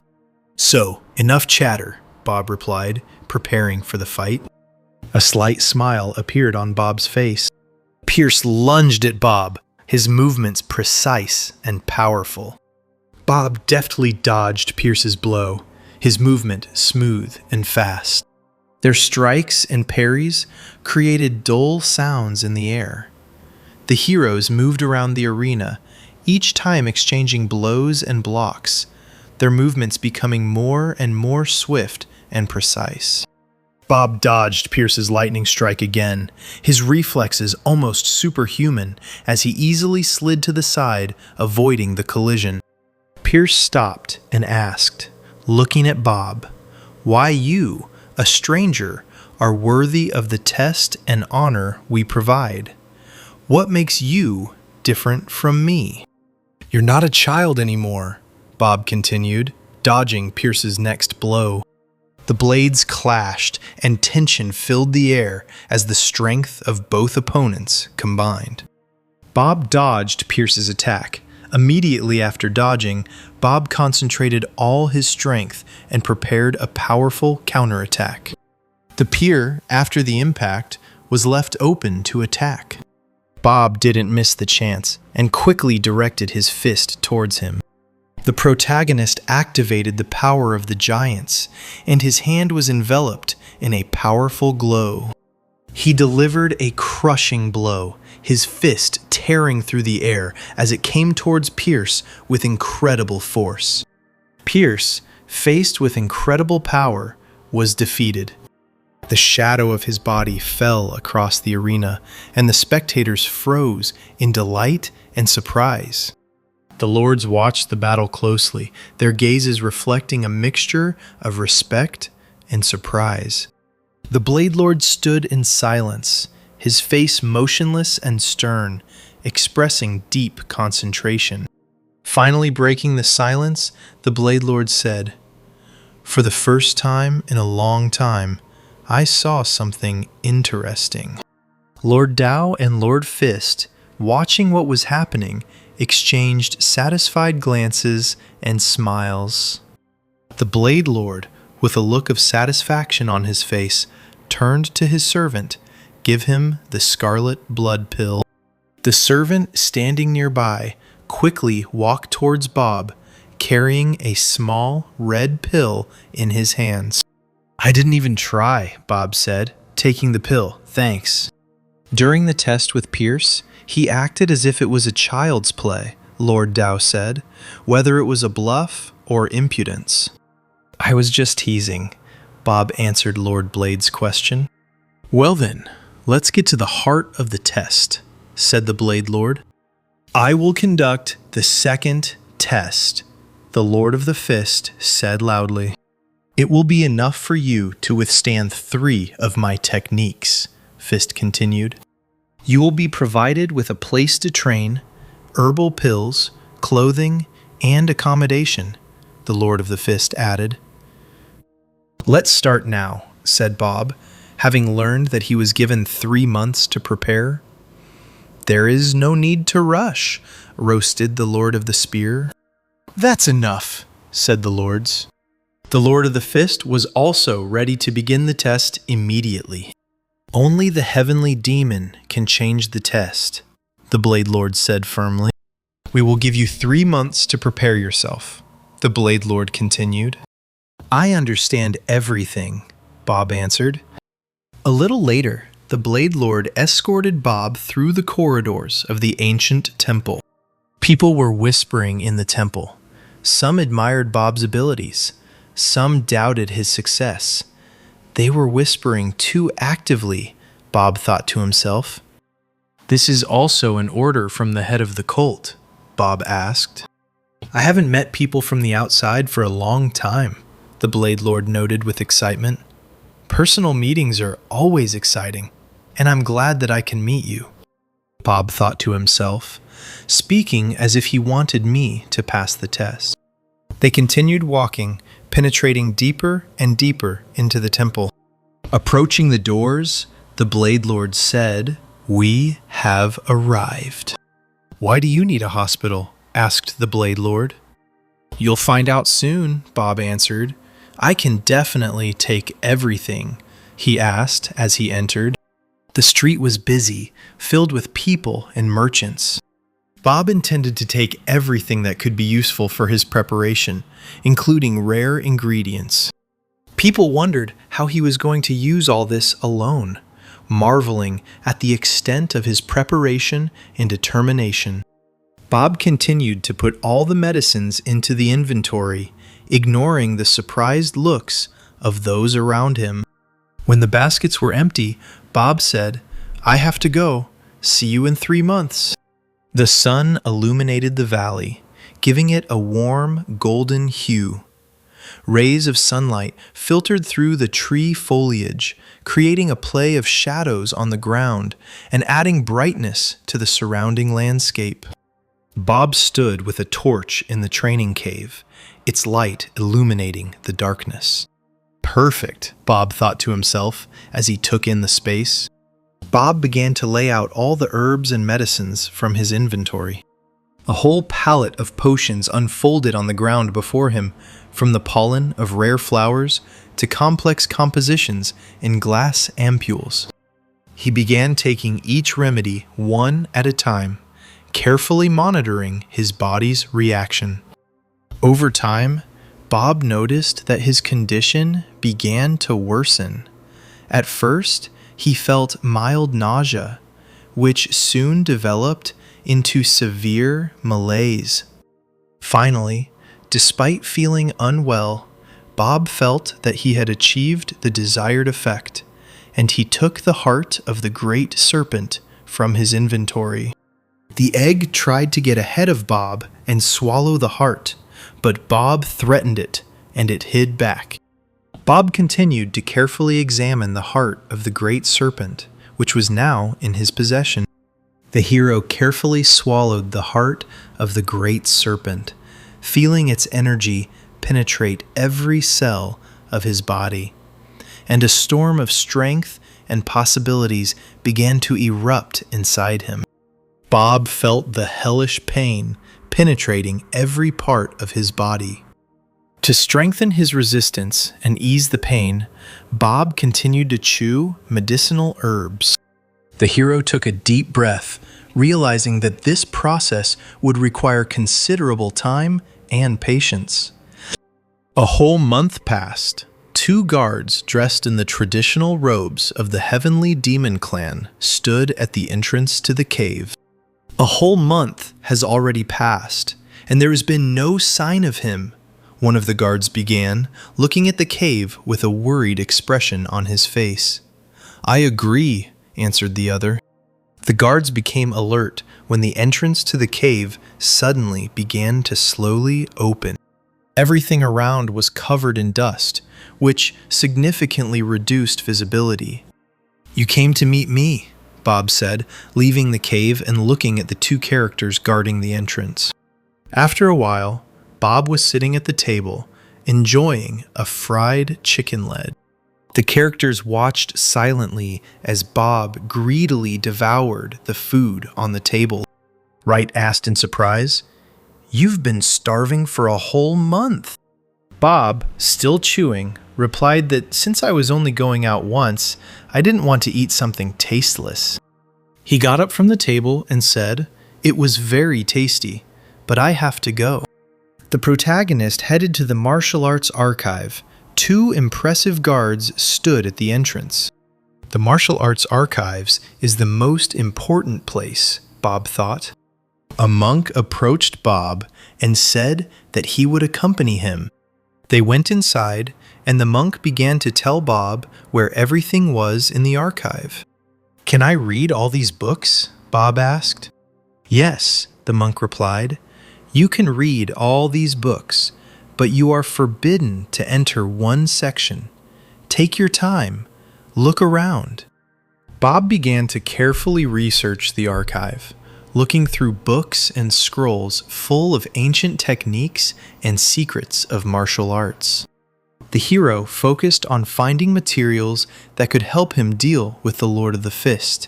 He looked for scrolls and books containing techniques that could strengthen his defense and resilience. The Lord Blade's servant reported that he spent a whole month in the training cave, and now he has been sitting in the archives for a whole month studying martial arts. The servant continued, "I watched him, and it seemed he decided to read all the books." The Blade Lord noted that his actions were very specific. The monk asked in surprise, "Leaving so early?" Bob replied that he had finally finished his business. A month has passed, and the Lord of the Fist is preparing for the test. He put on his favorite outfit, an elaborately decorated battle kaftan. People began to flock to the arena. The noise and bustle increased, creating an atmosphere of tense anticipation. The Lord of the Fist descended the stairs, his footsteps echoing throughout the arena, preparing for the test to come. "Show respect," the Fist Lord shouted. "This upcoming fight is not just a sparring match. It is a test of the heavenly demon himself." Bob appeared in the arena, his confident posture and focused gaze attracting the attention of everyone present. Bob drew his blade, its metallic glint in the sunlight illuminating the arena. The Lord of the Fist looked at Bob with anticipation. His gaze was full of expectation. "Okay, let's get straight to the point," he said. "I wonder how much stronger you have become in 3 months." "You'll regret giving me 3 months," Bob replied, confidently preparing for the fight. The Lord of the Fist struck first, approaching Bob, his hand emitting a bright blue light and energy sparkling in the air as he sent a powerful punch towards Bob. The Fist Lord used his first technique, the destructive heavenly lightning. And that was just the first technique, Bob thought to himself. Getting hit would be dangerous. "Well, you dodged. A wise decision," said the Lord, preparing the next blow. He clenched his fist tightly, and his hand filled with a bright blue light. His fists began to accelerate, creating a vortex of air around him. Each movement was swift and powerful, reminiscent of a deadly whirlwind. The Fist Lord used the next technique, and his fists, as if they had become lightning, began to emit hundreds of blows. The air was filled with crackling sounds and flashes of light. Bob activated the skill Flaming Eyes, and his vision expanded, allowing him to see every blow with precision, quickly dodging the lightning attacks. The hero deftly dodged numerous blows, each movement carefully calculated, his fiery eyes allowing him to anticipate the Lord's actions. The Lord of the Fist thought to himself in surprise, as if he had read my movements. It seemed to be related to his eye skill, the Fist Lord mused, realizing that Bob was using his special ability. The Lord of the Fist laughed, filling the arena with the sounds of his angry laughter. He flared up with rage. "As long as you are under the same sky with me, you cannot escape," the Lord of the Fist said menacingly. He would definitely hit more than just the arena, the Blade Lord noted, his voice holding a hint of concern. "We need to create a protective barrier," he addressed the other lords. The Sky Lords clapped, and Bob thought to himself, this technique must be special. Bob resolutely activated the power of giants, preparing to block the Lord of the Fist's formidable blow. The Fist Lord concentrated all his energy, creating a vortex of power flows. He unleashed a blow that was like a raging storm, a storm of origin, aimed at crushing everything in its path and overcoming any defense. A powerful explosion rocked the arena, the energy of technology and destructive force filling the space, deafening the spectators and creating a cloud of dust and debris. Deep cracks formed in the arena floor, emitting clouds of dust and debris. Many of the onlookers began to retreat, trying to stay away from the place where the explosion occurred. A thick cloud of dust and debris obscured the details of what was happening, leaving only a wave of fear and anticipation in the air.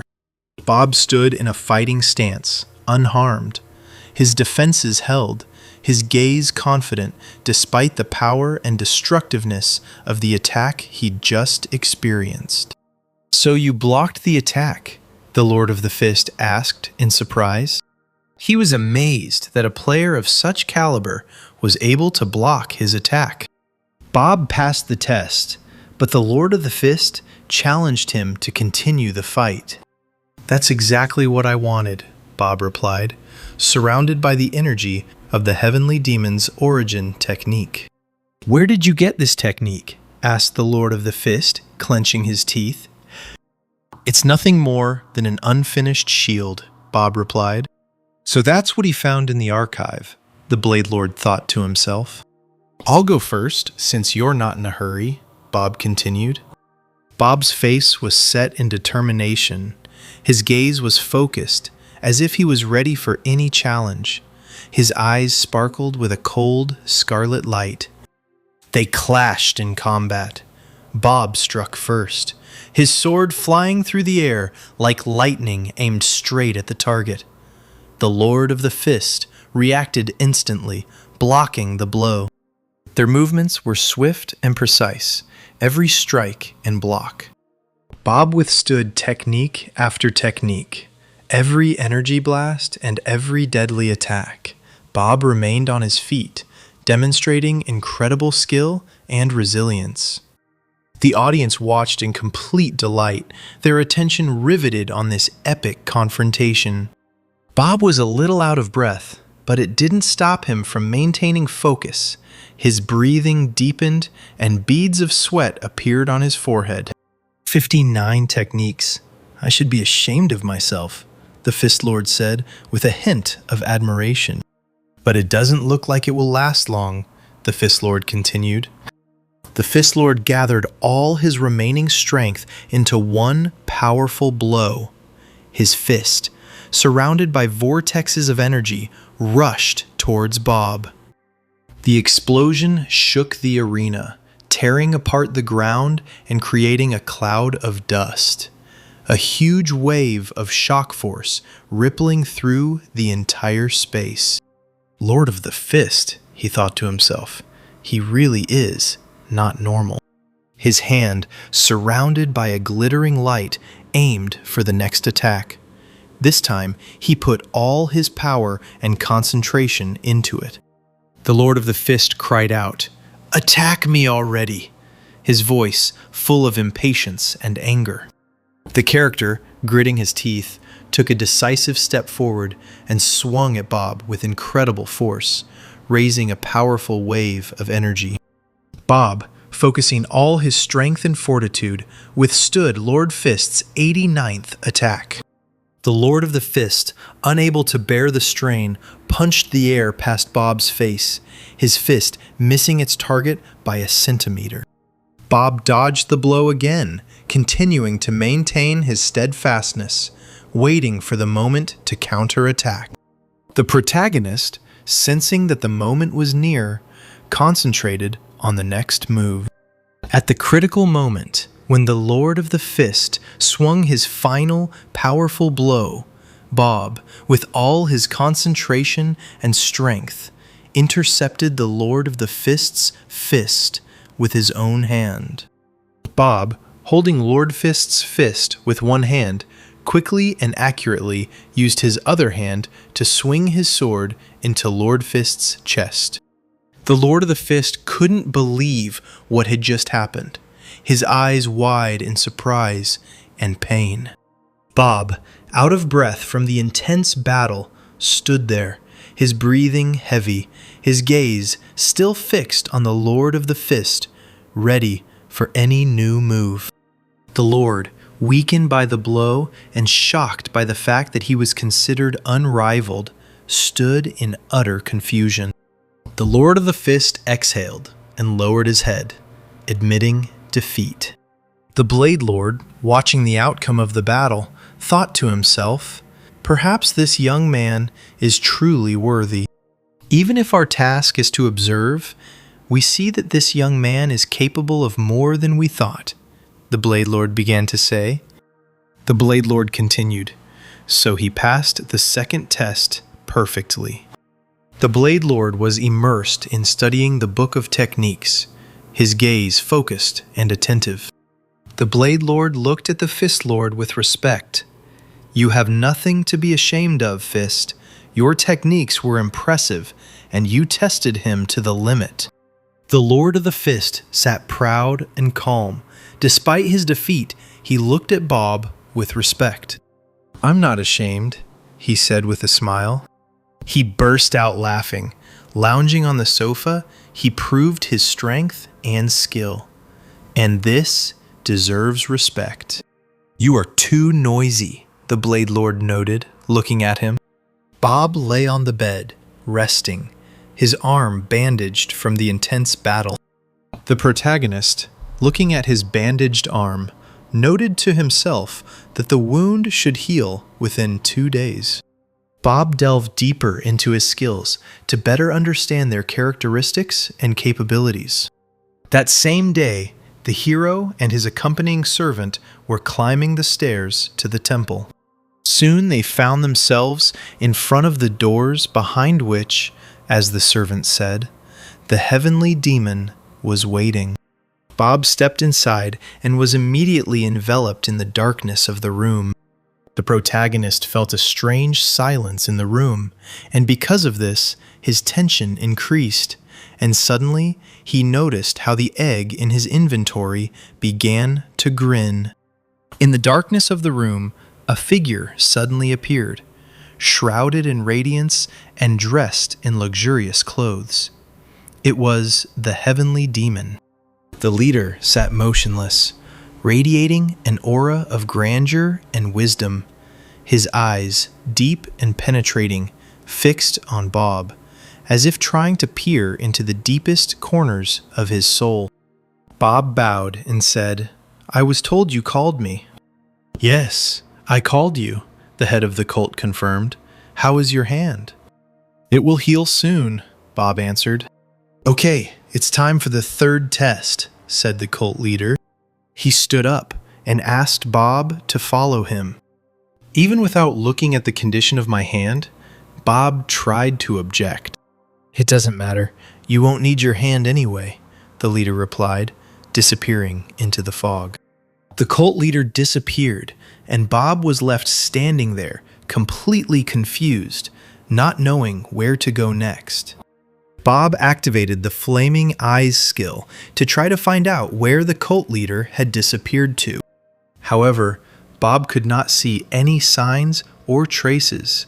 Everything around remained shrouded in fog, and even his fiery eyes could not penetrate the veil. The hero felt a hand pulling him into the thick fog that surrounded him on all sides. Bob covered his face with his hands, trying to protect himself from the piercing fog that seemed almost tangible. Bob found himself in a cave where the fog was gradually clearing. The head of the cult was walking forward, his figure barely visible in the dim light. The protagonist followed him cautiously, remaining alert and carefully observing his surroundings. "I enjoyed your recent duel," the cult leader said to Bob. A sphere appeared in front of the leader, emitting dark energy that hung in the air and created a feeling of ominous power. Bob felt a little scared as he felt the dark energy of the sphere fill the space with an ominous power.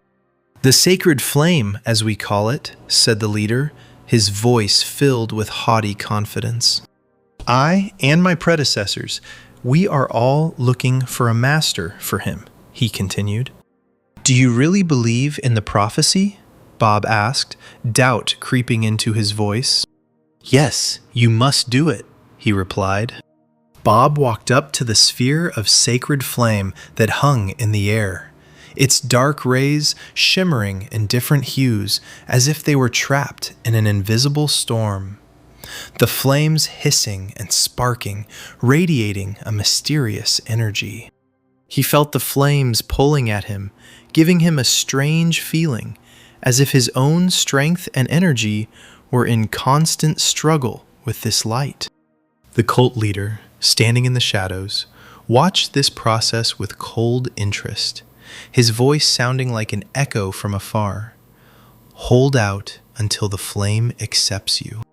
The cult leader watched Bob closely, his eyes never leaving the young tester. The flames flickering in the air, casting strange shadows on the leader's face, giving him an even more mysterious and imposing appearance. He assessed how Bob was handling the challenge, how he was holding up under pressure. Bob walked into the flame and suddenly realized that this sacred flame was fueled by fear. And an understanding arose in his mind that the flame did not simply live its own life. It responded to emotions and sensations. He noticed that when fear overtook him, the flames began to react aggressively, growing stronger and causing him more pain. Bob began to convince himself that he was not hot. He focused on his internal state and began to use mental exercises. I haven't had this feeling in a long time, Bob thought, feeling his body and mind fighting the flames. His internal dialogue was full of confidence and determination. He told himself that the flame had no power over him, that he was not susceptible to its influence. I will pass this test, the hero cried out. The flames consumed Bob, and he found himself in the center of a searing aura, as if his body had become part of this raging fire. He continued to convince himself that he did not feel the heat, that his body was becoming invulnerable to this flame. Bright sparks of light from the stone penetrated the fire, as if trying to fight its fury. Bob's inner flame and the sacred flame merged into a single entity, and he could direct and shape the fire as he wished, creating protective barriers, heat sources, or even simple fiery figures. Bob successfully passed the third test and received the title of Deputy Head of the Heavenly Demon Cult, which opened up new opportunities and responsibilities for him. When the fire began to die down quickly, the chief thought Bob was dead. But after some time, he saw Bob's figure. Bob, with concentration, was able to subjugate the sacred flame, the dark fire that had previously been torn apart by rage and power, now obeyed his will. The leader didn't expect the test to lead to such a result. A mixture of surprise and respect for Bob's achievement was visible in his eyes. This young man is definitely not that simple, he thought to himself. Several days passed. The head of the cult sat immersed in deep thought. Bob appeared in the doorway. The cult leader, noticing him, broke away from his thoughts and looked at the young man with interest. After a while, they were sitting in the gazebo and drinking tea. Now you can go wherever you want. The flame is now with me, said Bob, looking with satisfaction at the head of the cult. The very thought of going anywhere terrifies me, the leader admitted, looking at Bob. You understand that I won't join the clan anyway, said Bob. And it's not necessary, replied the leader. Okay, then I will proudly accept the title of Deputy Head, Bob said as he was about to leave. Leaving so soon? Asked the head. The Muram War starts? Bob answered with a slight smile. And what should I do now? The head of the cult thought to himself. Woody expected to be assigned to a strong team, hoping for a greater opportunity to prove himself. He scrolled through the team lists, trying to find his name. Woody was scared when he finally saw his name on the list. The hero continued to study the lists, trying to understand what exactly awaited him in the new team. Woody saw Bob's name on his team and became wary. Why is it so expensive? Shouted the character at the bar. Bob stood and watched this scene. The character left, upset, and Bob continued to watch, realizing that the high cost could have been part of a strategy, or just a random misunderstanding. Bob asked the owner if there were any rooms available. Only the best room was left. For 100 points, said the owner. Bob replied that he would take it. Bob reached for the money, taking the required amount out of his inventory. He paid, and as soon as he handed over the money, a ray of sunshine fell upon him. The owner was blinded by a sudden glare of sunlight as Bob paid. The six greeted Bob as he entered the room. Bob sat on the bed and announced that he wanted to use the store.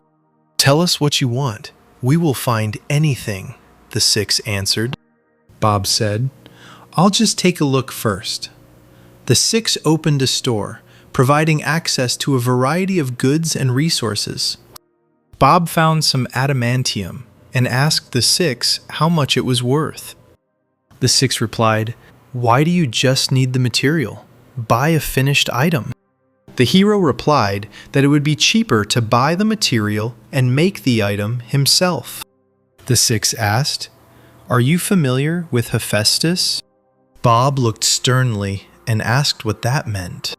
The six continued, Usually, people face the problem of finding a blacksmith, but this is not the case with you. She added, And that's why the price of adamantium should be higher for you, you see. I don't have that much money, Bob replied. Don't worry, said the six. You can take out a loan at 11.5%. Well, I'll buy it somewhere else, Bob replied. Wait, we can give you a discount, said the six. We will try to make the price more reasonable so that you can purchase the material from us, she continued. It's a shame, of course, but let's just forget about it, Bob replied. The six began bargaining with Bob, gradually lowering the price of adamantium. 850,000 is the maximum price, Bob said firmly. Maybe we can agree on 900,000, the six begged tearfully. Bob made a brick face and firmly said, 850,000 is my last figure. Okay, I agree to 850,000. We will process your order and prepare the material for you, said the six. The six, leaving the hero, addressed him, Please call if you need anything else. Bob was already imagining how Hephaestus would work with adamantium, anticipating the creation of something unique and powerful. The hero thought to himself that he had a week to do one important thing. Bob decided to go for a walk to clear his head and collect his thoughts. Sam, nicknamed the Genius Player, stood with his back to the game. The monsters fell one after another, leaving behind only destruction and chaos. The three heroes stood before the corpses of the monsters, wiping sweat and blood from their faces. Somehow, it was easy, one of the heroes noted, examining the defeated monsters. Let's hurry, Sam said, looking calmly around at his companions. Don't relax, he continued, and walked forward. Bob, I keep hearing about him, Sam thought to himself, looking at the monster's tracks and listening to the sounds. Suddenly, Sam noticed something unusual. Sam signaled his companions to stop, His team froze, listening and looking at their surroundings. A huge monster, engulfed in a strange flame, burst out of the ground, its ominous shadow covering the surrounding area. The flames around it growing, sparks and tongues of fire bursting out in all directions, creating an eerie atmosphere. The group of heroes cautiously approached the monster's carcass. Sam quickly jumped onto the monster's carcass to get a closer look. "It's the dungeon boss," one of the team members shouted. Sam carefully examined the carcass of the dungeon boss, looking closely at every detail. The hero noticed an unusual mark from a blade on the monster's body. It was different from the usual sharp cuts. The mark was deep and distorted, as if something invisible accompanied the blow of the blade. Questions about who could have done such a thing remained unanswered. But one thing was clear: there was more to this trail than just a chance encounter with a monster. At this time, Bob, with skillful movements, carefully placed the ball of web into his inventory.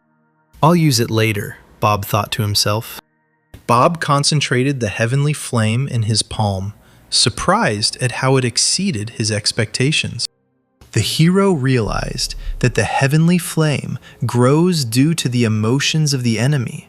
It feeds on their fear and uncertainty, becoming stronger with each negative emotion. Bob understood that as his mana increased and the skill became more complete, its power would increase. Bob walked thoughtfully up the stairs, lost in thought about how to make the most of his new skills and abilities. On the second floor, Bob was met by Woody, who was a little worried and wary when he saw Bob. Bob, noticing Woody, wondered who this guy with dyed hair was. Woody greeted Bob and announced that they were now on the same team. "Half the players dropped out of the challenge before it started," Woody reported, and Bob didn't respond. "We didn't leave because we believe in you," Woody continued. "No, because you don't have enough points," Bob replied. "And you want to try to cling to someone reliable." "I'm right," Bob continued. Woody was scared. "If you don't want to die, just give up," Bob said, closing the door. The characters drooped, realizing that their situation was hopeless. Woody bit his lower lip in terror, feeling fear grip him. Hypnos, the trial supervisor, checked the lists of participants. "By order of Olympus, I must eliminate Bob," Hypnos thought to himself. "And if I carry out the order, I will be generously rewarded," he continued. "Okay, time to move on," he said, mounting the golden bull. Suddenly, he received a message from Hera. Time passed, and Bob's team consisted of 51 members, while the team against them consisted of 200 people. These players were low level, Bob thought. Hypnos appeared before the participants, his mysterious aura filling the air, and with a serious expression on his face, he addressed the assembled group. Hypnos continued, "Let's not drag it out. The test will begin after a short explanation." He explained that the essence of the Capture the Flags challenge is that your team must get the flags. The hero continued, "Flags are scattered throughout the forest, which is full of monsters and various traps. Remember that success in this challenge depends not only on strength and skill, but also on strategy and teamwork. All you have to do is collect as many flags as possible." Hypnos continued, "A king will be randomly selected from each team. The number of flags collected by the king will be doubled." Bob paused, considering how best to use the information. "Well, let's begin the test," said Hypnos. The test began, and the space around began to change. Woody found himself enveloped in a golden energy that began to emanate from him, and give him a special shine. The energy indicated that he had been chosen as the king of the team. Bob thought to himself, as if he had seen the light, how did he even get to this level? Woody ran after Bob, shouting that he needed to be protected. Bob, knowing that this could be a strategic move, did not get distracted and continued moving forward. "Don't worry, no one will come for your head now," Bob answered, and activated his fiery eyes. Sam looked thoughtfully, analyzing the situation. Rael, the angel, began to speak.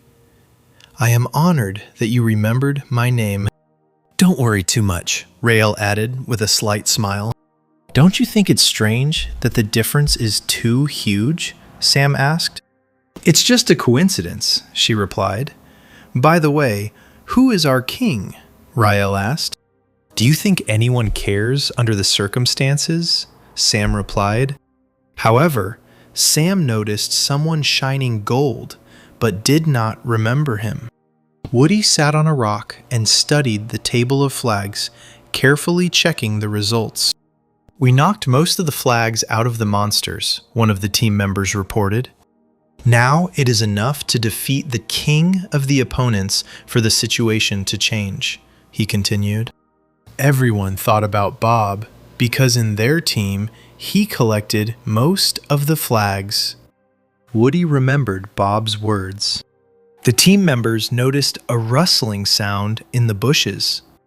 A squad of the enemy team emerged from the bushes, ready for battle. The battle began. The teams met on the battlefield. The battle became fierce. Blades flashed in the air, and heads flew off. Woody was scared and looked at the bloody carnage with horror. The players from Woody's team were eliminated one by one. Screams, explosions, and splashes of blood filled the air. With each passing moment, their chances of victory dwindling, Woody watched, trembling with fear as his comrades fell. The opponents, seeing that the battle was going in their favor, began to have fun, their shouts and laughter echoing throughout the forest. Suddenly, someone jumped out from behind a tree and covered Woody. The stranger was hit from several sides and soon fell, defending Woody to his last breath. One of the opponents, noticing Woody, swung his blade, aiming at him with complete determination. Bob rushed into the center of the battle like a deadly whirlwind, instantly changing the course of the battle. His voice was firm and stern. Despite the chaos around, he told me to sit still and not go anywhere. Woody, seeing Bob, could not hold back his tears. His face was covered with tears of happiness and relief. Woody looked at Bob with admiration and gratitude, as if a god stood before him. Bob walked towards his opponents with determination in his eyes. His steps were confident and quick. He had already planned his actions. Each of his blows was deadly. His opponents did not have time to react. He killed one after another. One of the opponents, deciding to take a risk, tried to jump on Bob, hoping to catch him off guard. But Bob noticed the movement at the very last moment. Quickly turning around, he met the attacker with a powerful blow. The enemy was terrified by Bob's actions. His lightning-fast attacks and ruthless efficiency made them feel like they had no chance of winning. Bob's eyes glowed scarlet, emitting a terrifying radiance. "Mercy!" cried one of the opponents, trembling with fear. He held out 2 flags to Bob, hoping for mercy and salvation. Bob looked at the flags, slowly considering the situation. The protagonist took the flags without saying a word. Bob looked at the remaining opponents and asked, "What are you going to do?" They, trembling with fear, looked at each other. Some were silent, others barely whispered. In the end, all the opponents decided to surrender and gave up their flags. Woody walked up to Bob, looking embarrassed and guilty, and said, "I'm sorry for everything. Thank you for coming to the rescue and saving me." Bob looked around and noticed that the team members had dispersed. Woody, having come to his senses a little, said that the rest of the members had dispersed into the forest. Woody asked how many flags you managed to collect. Bob replied, "I have 27 flags. We can still win." "Listen carefully," Bob continued. "Everyone already thinks that it's more effective to hunt other players. From now on, don't go further than 20 meters from me," Bob Woody said. "You gave up your flags and ran away," Sam asked his allies. "There's a good chance Bob will protect the king," Rael said as she approached Sam. "Contact everyone immediately," Rael continued. "Do you want to move to this strategy?" Sam asked. "Exactly," Rael answered. "Or do you have any other good suggestions?" "Well, let's kill two birds with one stone," Rael continued. Bob and Woody pursued their fleeing rivals, who tried to hide in the forest. This isn't a competition anymore. It's 200 people trying to catch a monster named Bob, Woody thought to himself. Bob stood there, holding 100 flags in his hand, his gaze full of determination and focus. "As long as this guy is under my watch, everything is fine," Bob thought. "They have already exchanged information and know that I am with the king," Bob Woody said. Bob continued, pointing out that there were some players hiding behind their backs. The next second, Bob intercepted the arrow aimed at Woody, saving him from imminent danger. The arrowhead landed just centimeters from Woody's eye, causing his heart to beat faster. Woody collapsed to the ground in fear, as if he had lost all his courage just before the threat had touched his eyes. Bob noticed that there was a web stretching above them, like an invisible net. He took out his blade and said, "I will draw a circle. Stay inside, and you will be safe." The protagonist drew a protective circle around Woody, creating a barrier that was supposed to protect him from danger.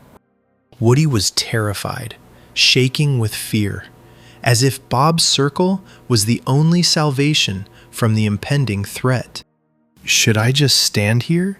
Woody asked, his voice shaking with anxiety. "Yes," Bob replied, assuring Woody that this was how he would stay safe. Woody tried to leave the circle, but Bob, in a threatening mood, ordered, "Don't leave when you're told to." One of the opponents, hiding in the bushes, ordered his ally to step aside. The others asked him what he was up to, their curiosity betraying their alarm.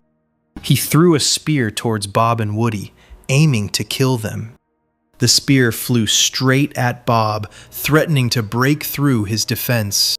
Suddenly, the head of the player standing next to him was torn off his shoulders, as if by an accident. The remaining players began to fall, one after another, as if a chain reaction had shaken their ranks. Bob suddenly appeared in front of him, as if out of nowhere. Bob's eyes lit up red, and he asked with determination, "Where is your boss?" And Bob disappeared again, leaving only a burning trail and a sense of impending danger. He was already behind the other player, like a ghost, ready for the next move. The opponents did not expect such lightning speed. Their excitement grew with every second. Suddenly, Sam and Rael appeared, as if from the shadows, ready to intervene in the situation. Sam, looking warily at Bob, asked why you left alone, leaving the king. Bob, with a challenge in his voice, replied, "What are you getting at?" The protagonist, drawing his blade, remarked that you were very talkative. "Everyone stand back! I'll fight him!" Sam ordered, preparing to join the fight. They entered into a fight, unleashing a furious battle under the gaze of those around them. Sam wondered to himself where he got so much strength from. The hero prepared to deliver a powerful blow, his strength and determination concentrated in this moment. Sparks flew in all directions like a barrage of light, illuminating their battle. Sam didn't understand why there was such a difference in strength. Rael placed a buff on Sam, giving his attacks incredible power and speed. Sparks continued to fly from the blows in their intense fight. Rael continued to build up Sam's powers, increasing his strength with each passing moment. Rael told Sam that Bob seemed determined to finish this. "What do you mean?" Sam asked, squinting warily. Bob activated the heavenly demon flame and was engulfed in purple flames. Sam recognized that flame. He had seen it in the cave with the boss. The hero thought to himself, "So it was Bob who killed that boss single-handedly?" Sam was amazed at Bob's power, realizing how great his strength was. He thought to himself, "Perhaps I am overestimating the situation." Violet flames hovered around Bob, creating an atmosphere of mystical and destructive energy. Rael heard the order via telepathic communication: retreat. Sam was the first to admit defeat, giving in to Bob's might. "Chief, are you serious?" his allies asked, not believing what had just happened. "I don't want to risk people," he replied. "And you turned out to be a coward, despite what they say about you," said Rael, challenging his courage. "You can say whatever you want," Sam replied, leading his comrades away. Rael stood there in disbelief, not believing what had just happened. Rael walked towards Bob, who stood with his blade in his hand, ready for the next move. "I was hoping you would all leave voluntarily, but now it's hard to predict how it will all end," Bob said, looking at Rael. Rael used the divine protection skill, surrounding herself with a force shield. Bob used heavenly flame with a smile, bathing the area in a bright and deadly light. Rael's allies stood frozen, mesmerized, and terrified by the power of the heavenly flame. A demon's silhouette appeared in the flames, terrifying and ominous. Bob heard screams, "Demon, demon." The opponents fell one after another, as if struck by an unknown force. Their resistance was destroyed. Rael activated her angel wings, her figure illuminating with light, symbolizing protection and hope. She wondered to herself what was going on.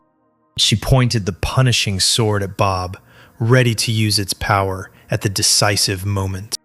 "You're finished!" she screamed, raising her sword for the finishing blow. Bob shattered the sword with one blow, as if he had destroyed it with a powerful force. There was silence on the field, as if the entire battle had frozen in anticipation of the next move. Rael thought to herself, "You were right, Sam." She ordered everyone to retreat, and Bob watched them leave silently, remaining calm. "If you plan to retreat, give up your flags," Bob said. "Just bring them here quietly," Bob said, demanding that the flags be handed over without further ado. Rael walked up to Bob, her face showing mixed emotions after the last fight. "Join my guild," she suggested, hoping for an alliance and cooperation. "I refuse," Bob replied, remaining true to his principles. "Then at least give me your number," she continued, hoping to keep in touch. "Why are you trying to go this route alone?" she asked, genuinely interested in his decision. Bob, looking at her, thought to himself, "You will all only be a hindrance." "I have to go," Bob said, preparing to leave the place. Woody stood in the circle, tensely waiting as events unfolded around him. "I'm scared to death. It's always been so dark here, he thought to himself, trying to cope with his fear. A fireball was flying towards Woody, threatening destruction. He dodged the fireball, wondering how he managed it. A group of players were running towards him, their intentions clearly hostile. Woody continued to stand in the circle, trying to remain calm under the onslaught of the approaching players. Woody remembered Bob's words about not going outside the circle and tried to stay within the safe barrier. Woody pulled out his sword from his inventory, preparing to defend himself. "Attack all at once, you bastards!" he shouted, relying on his determination and anger. Woody parried the first attack, his sword meeting the blow. One of the opponents was flying rapidly towards Woody, trying to break through his defense. Woody fell to the ground, losing his balance under the onslaught. The enemy grabbed Woody by the chest, his face contorted in a grimace of anger and determination. He pulled out a dagger and was about to deliver the fatal blow to Woody, preparing to end his fight. Something pushed the enemy back, throwing him off balance and saving Woody from certain death. Woody coughed, trying to recover from the unexpected intervention that had saved him. It was the phantom of the Sky Demon. Bob left him to watch over Woody. Bob walked through the forest, lost in his thoughts, and ready for the next stage of his journey. In the end, I lost a lot of time because the conversation lasted longer than I planned, the hero thought to himself. Suddenly, a stranger appeared, wearing a hood and mask, his figure shrouded in mystery and darkness. "What was the warden doing here, looking like that?" Bob asked. "Do you see my face?" asked the stranger. "Very clearly," Bob replied, remaining calm and attentive. The warden thought it was because of his eye skill, realizing that Bob was able to see through his mask. Hypnos removed his mask, revealing his face and showing his true self to Bob. "I am truly amazed. I decided to become king as soon as the test began," he said, revealing his ambitions and intentions. "Let's get started already," said Bob, ready to get down to business without further delay.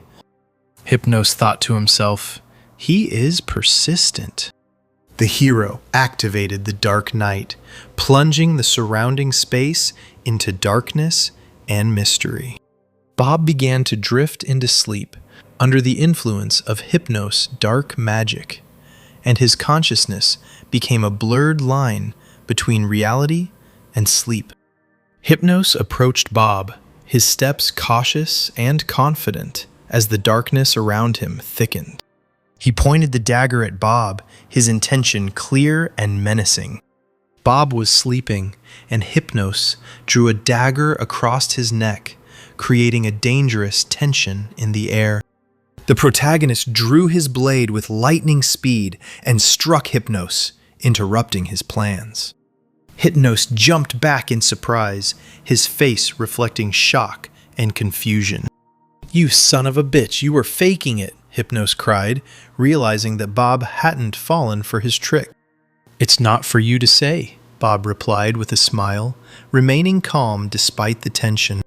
"Such provocation would not change the outcome," Hypnos said, a little frightened but trying to remain confident. "I don't care," Bob said, showing no sympathy and focusing on his goal. Bob activated his eye skill and blade ability, filling them with power and preparing for the decisive blow. Bob also activated the power of the giants in his hand, giving his strike incredible power. "You cocky goat," Hypnos replied to Bob, expressing his contempt and irritation. They clashed in a fierce battle, their strength and skills clashing in a tense fight. Bob's blade emitted dark energy, illuminating his path with a gloomy light and strengthening his blows.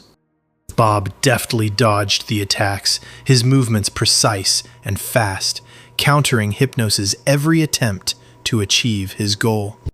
Hypnos dodged too, his movements quick and calculated, trying to find a weak spot in Bob's defense. Bob noticed that Hypnos was using phantoms, creating illusions to confuse and throw him off. The hero quickly headed towards one of the phantoms, hoping to find the true Hypnos among the illusions. Bob activated the heavenly flame, ready to dispel the illusions and deliver the decisive blow. Hypnos tensed, aware of the danger emanating from him. He noticed that Bob had disappeared for a moment. Hypnos swung his sword furiously, creating a whirlwind around himself. Hypnos comprehended the secret of fire. With one powerful breath, he dispelled the tongues of flame, as if they were just specks of dust on his clothes. Bob calculated the trajectory of the attack precisely, his eyes accurately scanning every movement of the enemy. Their blades clashed again in a furious battle, sparks flying like lightning against the night sky. Their battle continued endlessly, each blow and parry turning into a frantic dance of strength and endurance. Hypnos defended himself skillfully. His every block was precise and impenetrable, like a stone wall. But in an instant, Bob discovered a loophole in Hypnos's defense. Lightning emanated from Hypnos, as if the storm itself had gathered around him. At this point, Bob asked mockingly, "Aren't you afraid of the manager at all?" "I serve only Olympus," Hypnos replied with unwavering determination in his voice. Blood flew from Hypnos, cutting through the air in scarlet drops. Bob quickly plunged his sword into Hypnos's back, piercing his armor and leaving a trail of misty fear in his wake. The dark blade absorbed his power, and Hypnos grabbed the blade as if trying to hold on to his life. "Son of a bitch," Hypnos said, his voice trembling with pain and surprise. Hypnos screamed, his cry like the sound of tearing fabric, mixed with the dull echo of fear and rage. He was bleeding, and every step he took left a trail of blood behind him, as if his life was draining out of him with every drop. "What are these eyes?" he asked the hero. "This is the end," Bob said calmly, his voice like a sentence, cutting off the last thread of hope. Hypnos was about to strike when a dark figure suddenly appeared behind him. The manager appeared, his every step sounding like a harbinger of inevitability. "Get straight to the point, please explain," said the manager, his voice cold and commanding like a knife blade. Bob watched with amusement as Hypnos tried to justify himself to the manager. "This is entirely my initiative," Hypnos said on his knees, his voice trembling with humiliation and fear. "Are you taking the blame?" asked the manager, his voice laced with irony and commanding demand. "I am removing your powers as a supervisor," the manager announced. Hypnos tried to object that this was too much. "How dare you bark, you cur," the manager said with contempt, his words like the lash of a whip, cutting off any attempt at resistance. "You will spend 1,000 years between life and death as punishment," the manager continued, his words like a sentence. Hypnos pleaded, his voice trembling with desperation, like a last spark of hope in the endless darkness. He screamed in horror, his cries breaking the silence, sounding like the last cry of the soul. "You're a son of a bitch," Hypnos bellowed at Bob, his words filled with hatred and impotent anger. Bob waved at him, his gesture mocking and contemptuous, like a farewell gesture. The manager turned to Bob, his gaze full of hidden threat and stern approval. "I deserve a reward. I'm entitled to it," Bob said. "A cheeky fellow," the manager said with a grin, his words reflecting respect for Bob's impudence. "Ha! You will receive a reward upon completion of the test," the manager replied. "You won't go back on that promise?" Bob asked. "I am the manager. Don't dare compare me with all that rabble," he answered with pride, emphasizing his indisputable power and status. Sam, hiding in the bushes, watched their dialogue carefully. He approached Bob when the manager had disappeared and asked if it had all been a setup. "If the public finds out about this, everything will descend into chaos," he continued, expressing concern about the consequences. "No, not at all," Bob answered with a confident and unperturbed look. "What do you plan to do now?" Sam asked, his voice full of anticipation and interest. "I will fight until I defeat Zeus," Bob answered with determination, his voice filled with the readiness to fight endlessly to achieve his goal. Sam was stunned, his eyes widening in surprise and his thoughts instantly starting to spin in chaos. "I just helped the blacksmith, and now I'm in trouble with the Olympians," Bob said. "Okay," Sam replied, his voice full of doubt and weariness, as if he was only just beginning to grasp the full complexity of the situation. "Please take care," Sam said as he said goodbye. "We're going back to the clan," Sam told his fighters, his voice full of determination and the need to return. Woody cried with happiness, his tears full of deep joy and relief. Bob came back to him, his eyes full of determination and satisfaction. "Did I do something wrong again?" Woody asked anxiously. "You didn't break and stood firm. Good job," Bob replied with recognition. Bob pulled out 600 flags, unfurling them in front of Woody as a symbol of victory and achievement. He handed them to Woody. The number of flags doubled, creating an impressive sight for Woody to see. They had won the challenge, and each flag, like a trophy, fluttered proudly in the wind. Bob was relaxing in his room, immersed in looking at the chart. As a reward from the overseer, he received 20,000 points. Bob was wondering how Leo was doing, his mind full of worries and anxieties. "I'm very curious to know what he's like now," Bob thought. The head of the clan sat at a table covered with papers, immersed in studying them. "Yes, even the manager himself got involved in this," Sam told him. "I decided to tell you this personally," Sam added. "Very interesting," the clan leader replied, his voice full of thought. "You seem to say that our team had a sponsor from Asgard," the clan leader asked, "and it's only a matter of time before they find out about it." Meanwhile, Bob was preparing to throw the spear, his face full of concentration.